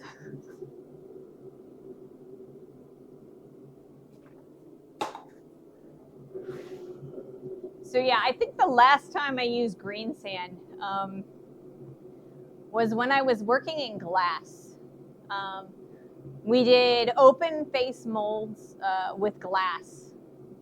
That was always interesting because you'd have to gather up as much glass as you possibly could on a punty rod and kind of pour it in there while allowing the glass to like just roll off the punty rod. It was interesting. I made some pretty cool things out of it. And that was actually my favorite process in glass blowing. I took the class, but I only took like one semester. So I got kind of, I know the processes and I know like the jargon, but I'm really lousy at it.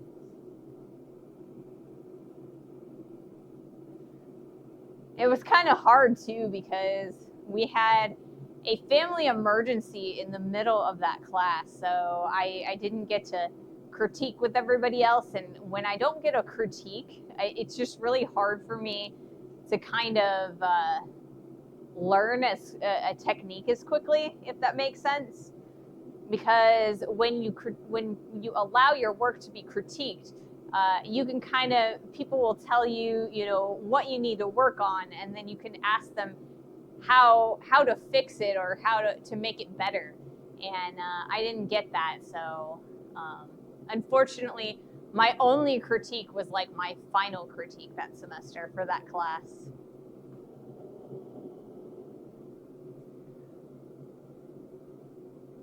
I like the idea of float glass. Having molten glass float in molten metal is a cool idea. Yeah, it is a really cool idea. A really cool idea. Although, I mean, isn't it like lead oftentimes that they floated on, or is it more like pewter or something?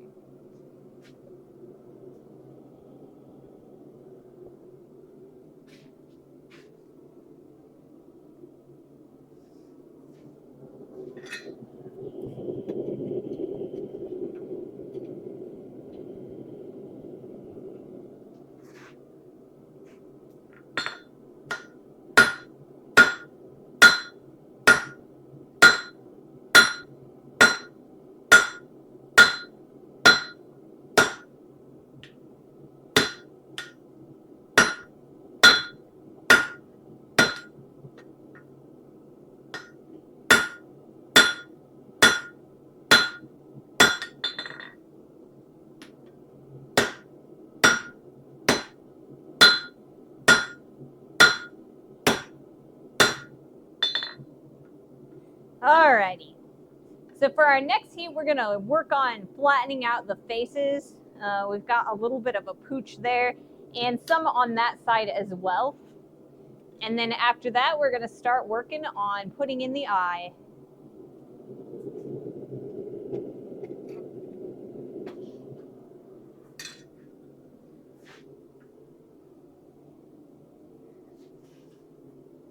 No, tin. It is tin. Okay. Wouldn't that be a hot idea? 95, or Wikipedia says 95% of all flat glass is produced that way. Okay. Yeah, I wasn't sure. Because I've never I haven't done any research on that process. I know it is possible, but I wasn't sure if it was like lead or something. But I think I just mixed that up with stained glass. You know, like the really old stained glass, they had like the lead in between the panel or the panes. Now we don't even do that. Usually we just use like soft solder, which is primarily tin.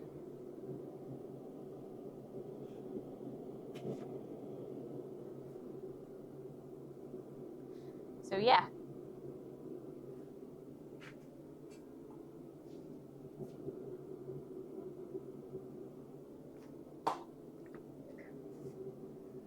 Let me see. Here it is. This is my center punch. We'll need this guy. Center punch, center punch. You know what else we'll need? I think that I'm going to need my square. Here it is.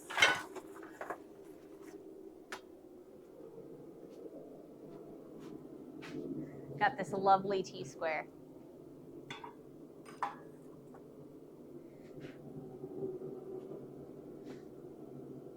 Wow, that's a really big, long paragraph. Translated from Wikipedia, the base glass is melted in a glass melting tank. Lime soda glass is mainly used, with borosilicate glass being less common.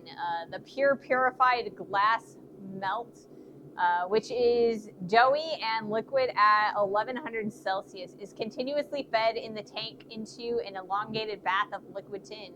Due to the difference in density, the melt floats on the tin and spreads evenly. The surface tension of the tin and the liquid glass creates a very smooth surface, is my guess for the last word there. I mean, that makes sense. As long as you're not jostling the molten lead, or I mean molten tin, because then, you know, you get ripples in your glass. You also have to be really careful about tempering your glass, you know, or I guess moving it from that vat to your tempering. I was right. It says surfaces on both sides of the glass, which solidifies toward the cooler end of the bath, and is still at a temperature of approximately 600 Celsius. It is constantly drawn off or then passed through a cooling furnace to cool it without tension. After an optical quality control, the glass ribbon is cut. Standard size in Europe is 6,000 millimeters by 3210 millimeters. Well, that is very informative. Thank you for that.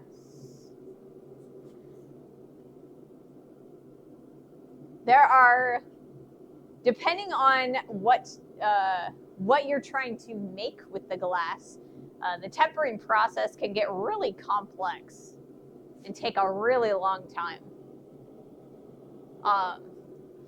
The bullet campers, like the silver bullets, the original ones that were built in like the 60s and 70s came with a rounded glass, and those take forever to temper properly so that they don't like just shatter. So they're the only people who make that glass now are, you know, the silver bullet people. You cannot get a replacement for that from a normal glass manufacturer. So you kind of, those people who are like modifying them or like repairing them, they have to, you know, figure out a way to use different, like, you know, flat glass.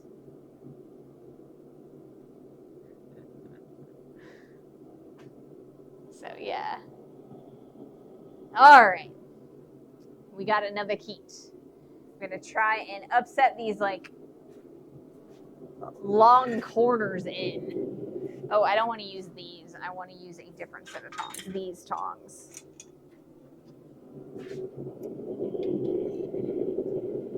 Because these tongs, I'll be able to hold it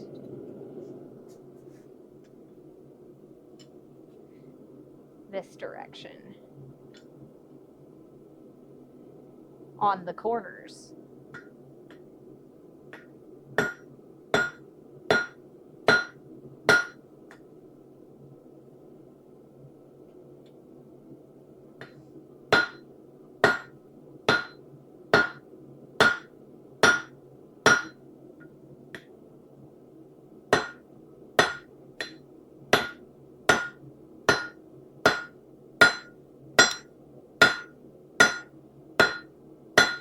All right, I think we're doing all right with those. Upsetting.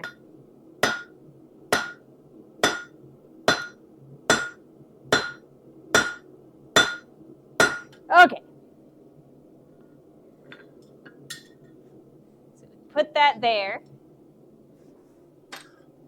We come in here next to it, it's a little bit thicker, but I think that's going to be all right. I think that's about the size that we want anyway.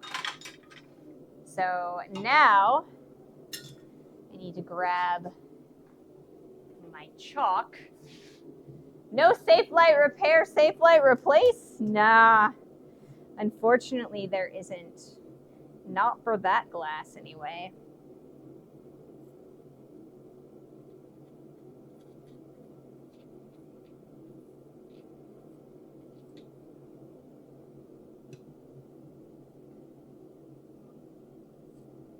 So I'm trying to find an approximate center point for this block of steel right now,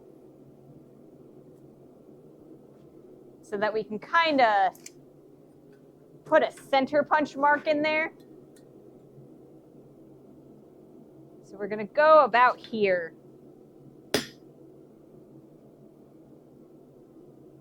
And that's going to be where our first, or where the punch is going to sit.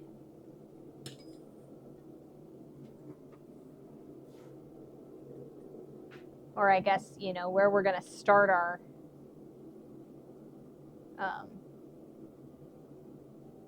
eye.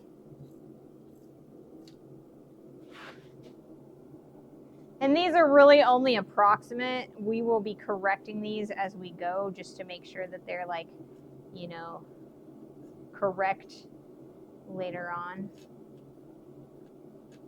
All right. That can go away. That can go away. And approximately there.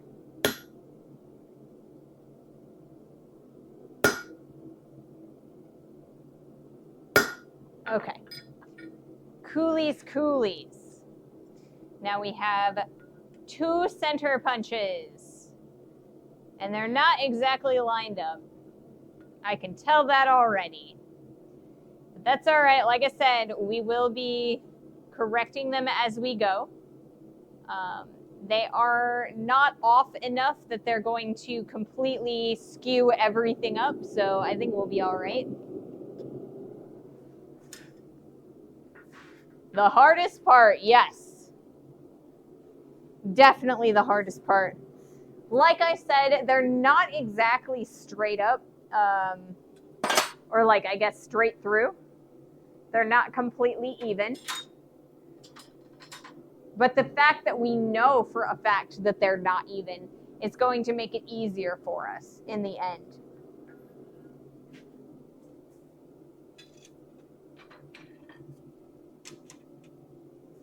So here is our center punch, or I guess our eye punch. And we should be good to go.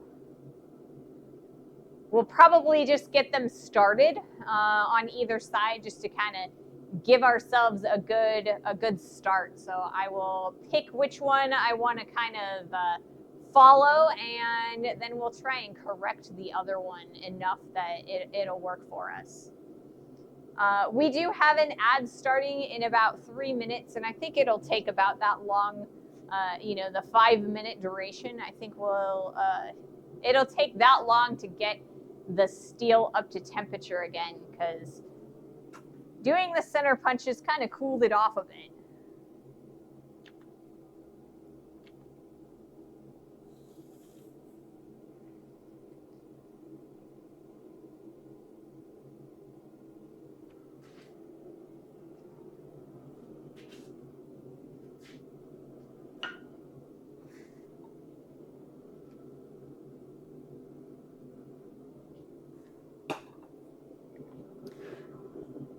So once we got a good start, I'll probably end this stream. We've only got about a half an hour left.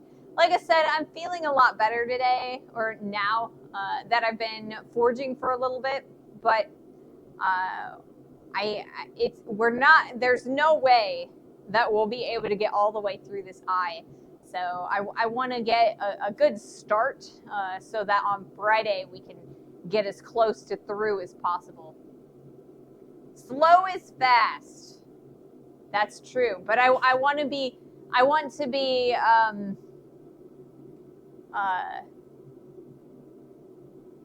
correct, you know, measure twice, cut once. Fast is faster though, yes. It takes as long as it's gonna take, you know? All right. So this guy is kind of backwardsy.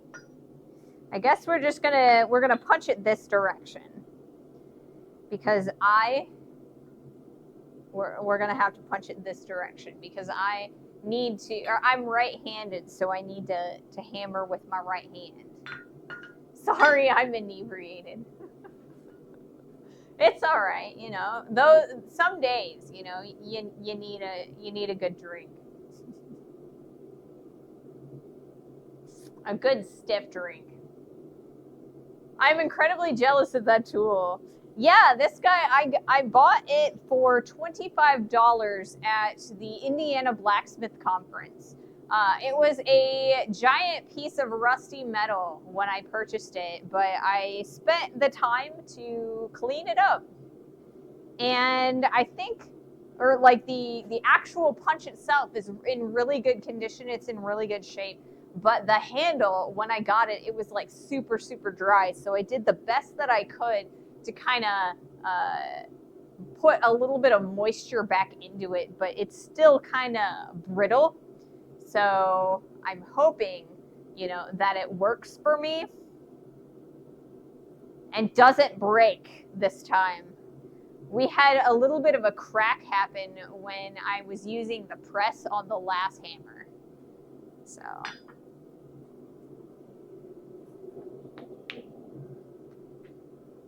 but yeah, it's a good tool. It's a good tool. You're using it as a punch or as a drift. This is a punch, right? I just don't have the hand coordination to use it as a drift.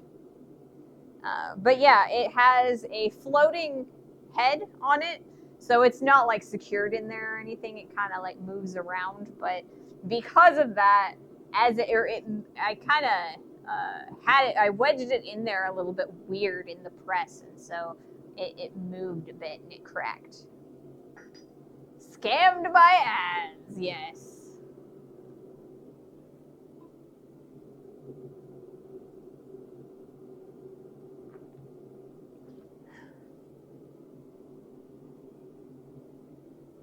Well, that's all she wrote in that. I wasn't really planning on streaming for more than an hour, so I only prepared myself one water.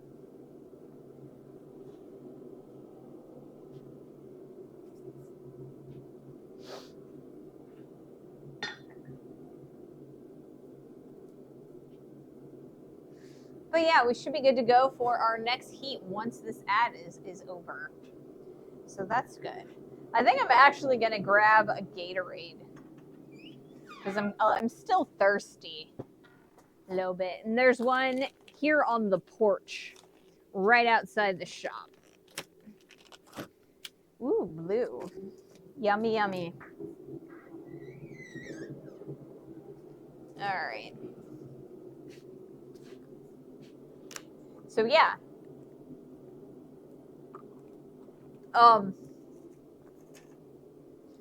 It is a floating head. Like what I was saying before I was so rudely interrupted by the ad, is this guy has a floating head, and because it has a floating head, I wedged it weirdly. Finally did some shopping. Yes, I did. I wedged it weird in the press, and it kind of cracked the handle a little bit. So I got to be a little bit more careful with this handle, but it's still pretty good. I did finally do some shopping, Corwin. I did finally do some shopping. I think I've had that Gatorade for, I think, since Saturday. But since we weren't here on Monday, you know, I couldn't show you guys. All right, let's do another heat. A lot of top tooling isn't wedged just because it's guaranteed to come loose over time. Yes, exactly. It also is because there's so much stress on the handle. It's always better if you don't wedge it in there because then it gets it allows it to move a little bit. Yeah. Whoopsie.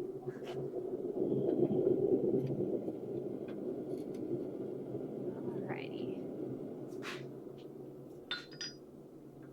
And where did I put my holes? All right, is that one better or closer, or is that one closer? I think that one's actually closer.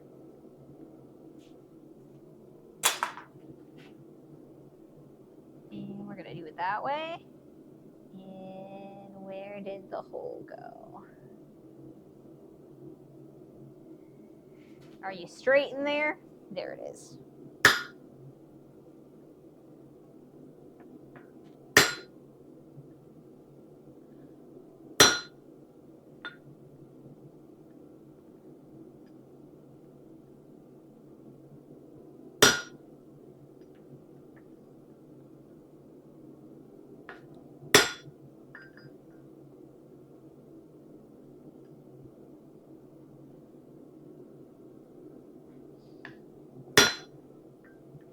We're turning it after every hammer blow. That way,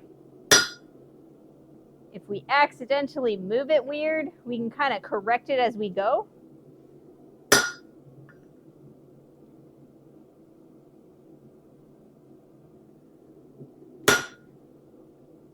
And the beginning is always a little bit slow on these hammers.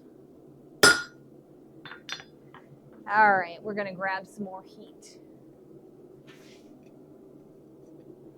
So we've got a start at least.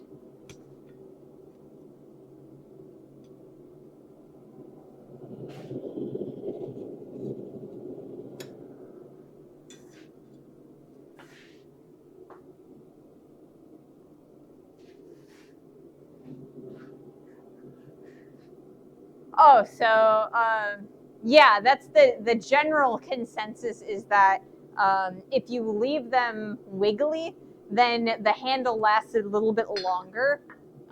But yeah, you can totally wedge them. Jack says that he wedges his top tools, which, like I said, I mean, it's valid. You know, you don't want the head of your punch to like fly off in some errant hammer blow, you know. And it does also wear on the edges of the wood a little bit, and it gets looser over time, you know. So eventually, I think that the handle will actually last a little bit longer if you wedge it. Or I guess it's less likely to crack if you don't wedge it, but it's more likely to wear on the edges if you do. Or I mean, if you don't.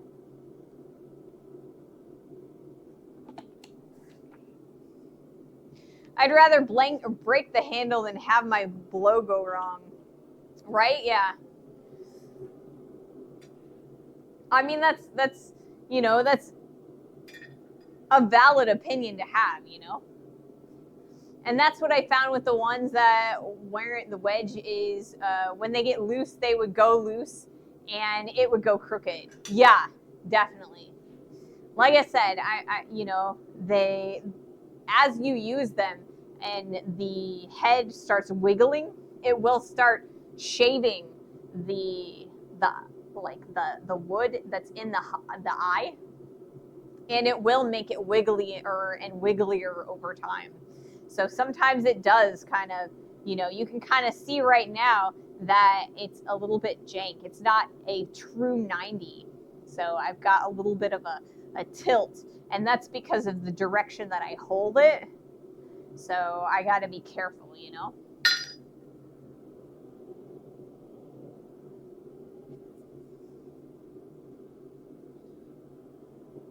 But that's why we're going slow, so that we can correct any errors that we have. So yeah. I think what I'm going to do is 2 more heats. I'm going to do 1 more heat establishing the first hole on the top, like the one that we did last heat. And then I'm going to do a second heat where I'm going to flip it over and I'm going to kind of see if I can't meet or like make the indentation for the opposite end of that hole. But remember, we didn't get the center punches exactly correct. So we're going to have to like kind of look at it and make sure that we reach the same, like, or that we correct where that center punch is. And we can kind of eyeball it, but, you know, I want to make it a little bit more straight through and through.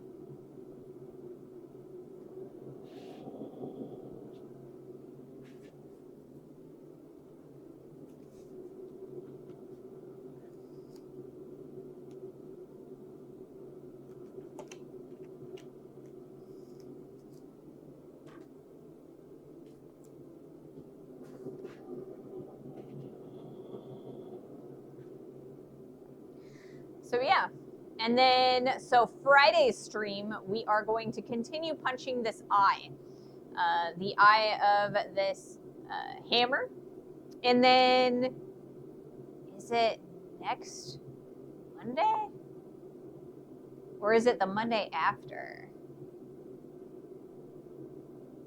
I don't know.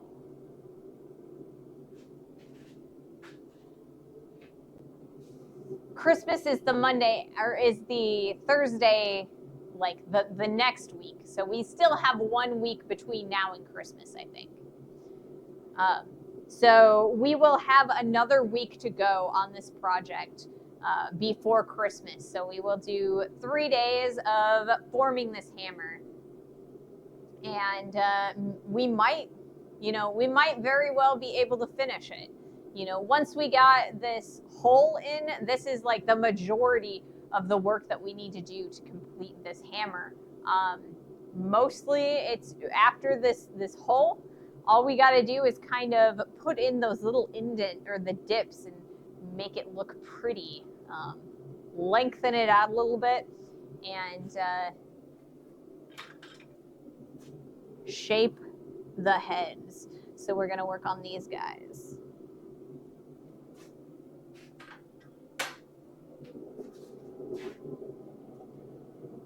Alrighty. Do we have enough heat? I think we do. Alrighty.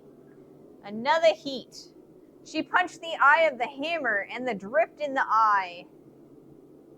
Yep, we are going to be drifting it. Because we got to work on the cheeks a little bit too. I forgot about that. We got to shape the hammer after we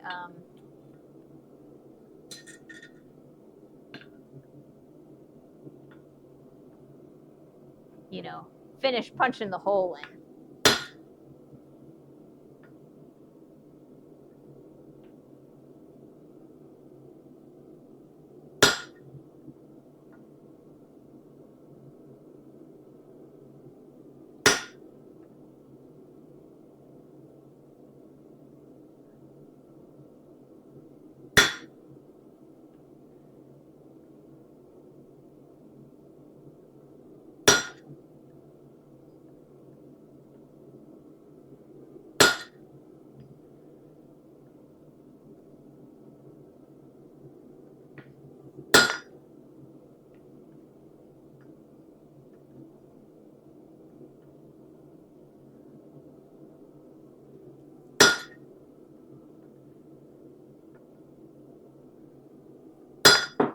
Oh, guess it's time to get more heat. Anyway, drop it forging. All right, so you can kind of see the hole is starting to form in there, the very first part of that hole. So we're going to flip it over for our next heat. We're going to eyeball it and make sure that we got close enough. So I think really we're going to want to do closer to like here with that. But we'll have to figure that out.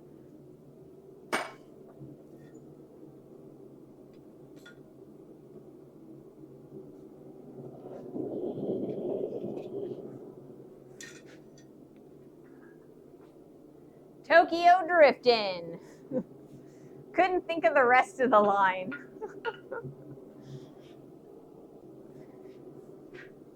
So, once we get, once we start getting like lower on, or I guess higher on the drift once the hole starts getting deeper. I've got some coal lube that we're going to start using to make sure that we can get it off of the punch and, you know, the drift when we use that as well. So yeah.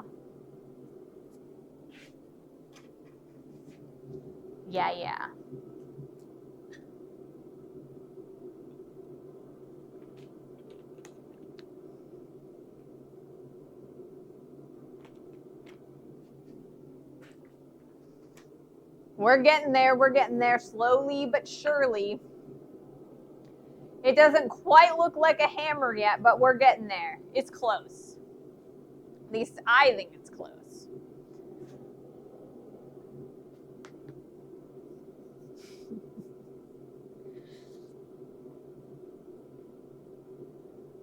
I have always wanted to make hammers, like a set of my own hammers. So we've done one so far. I'm hoping this next one that we do, this one, is a little bit prettier. I have an idea to make a set of fuller dies. I think that I might try and do that if I have any extra time this weekend. It would be nice. It would be very nice. I don't know. It depends on what I gotta figure out what I'm doing tomorrow. I gotta do all my shorts, but I'm about 3 weeks ahead of the game with editing videos, so I might have some time tomorrow. I think you would some benefit from some narrower ones. Yes, definitely. These ones are pretty good for drawing out, but they're really, really wide. So I want some narrower ones. Those are specifically what I'm looking at doing, is like much more narrow dies, because, you know, so the plan is to cut this guy in half this direction, and then we will kind of give ourselves a bit of a wedge. So if we cut it here, then what we're gonna do, so we're gonna cut it like so, somewhere in there. So what we're actually gonna do is we're going to kind of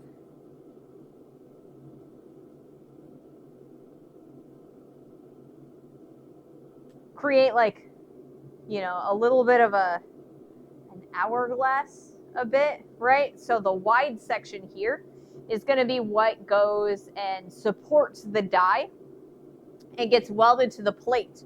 Well, we'll take off a whole bunch of material here and kind of create like a wedge, so that it has a wide base and it doesn't like shimmy back and forth, but we have a very nice and thin fuller. So that is the plan for this piece of steel, since we decided that it was A2.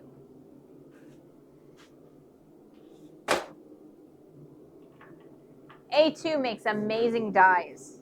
Less amazing pieces to forge.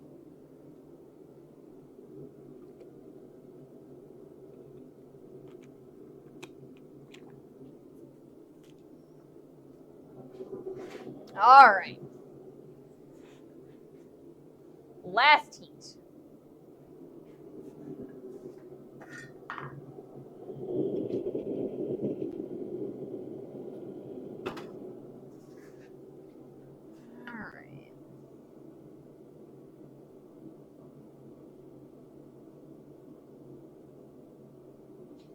We're not that far off, just a hair. Whoops, there goes those. So I think we're gonna put it right there.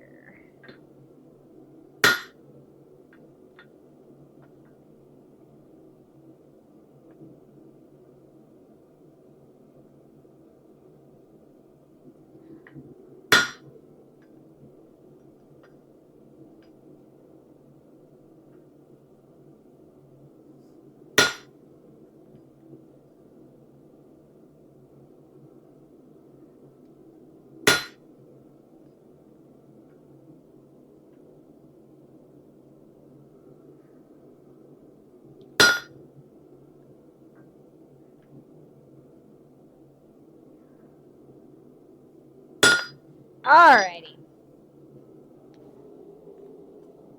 So, I'm going to take a look at this guy. And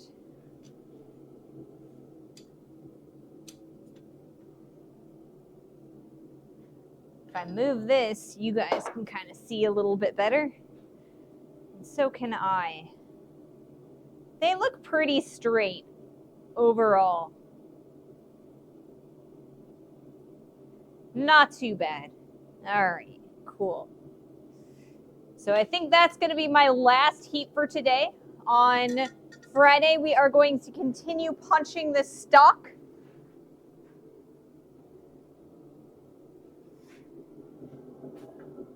And keep on keeping on with this little tiny raising hammer. I'm still intrigued by this A2 material. It's hard to weld because it's too thick. That's the reason it's hard to weld. I think, honestly, I think it is the composition of the material. So when I start working with a new type of steel, what I do is I will go on the internet and I will look up its material data sheets. And a material data sheet for a steel alloy is going to tell you like the percentages of everything that's in it. It's going to tell you the temperature, or like its forging temperature. It's going to tell you its welding temperament. It's going to tell you its annealing temperature, its normalizing temperature, and then just like a whole list of like different things that a metallurgist would be able to tell you about a certain alloy. So when I looked up A2's like metallurgical sheets to see if it was possible for me to forge it, because some steels is not possible to forge it with the forge that I have because it just doesn't get high enough, right? So when I looked up the material data, it said that it did not weld well. So I have welded it. I welded this this bottom onto our stake, but you know, I don't know how well it'll stay. It's just an experiment.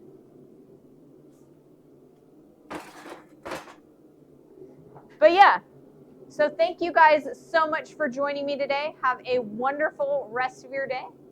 And yeah, if there's anybody that you would like to raid, please do let me know. I always take suggestions. Toodles, Ray. Hope you have a great evening. Glad you're feeling better. Thank you, Corwin. Thank you, and good night. Yeah, you as well. All right, who is around that we can raid? Nice job, Ray. Glad you were feeling up to a whole... I am too, man. I wasn't sure at first. But I'm feeling a lot better than I was. Like, a lot better. Ooh. I think we're going to visit Kanara because she's making cookies. I want to make, or I want to eat cookies.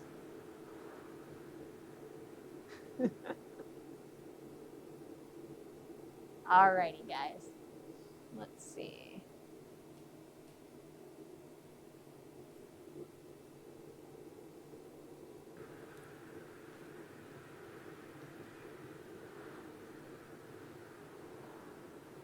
Have a great rest of your day.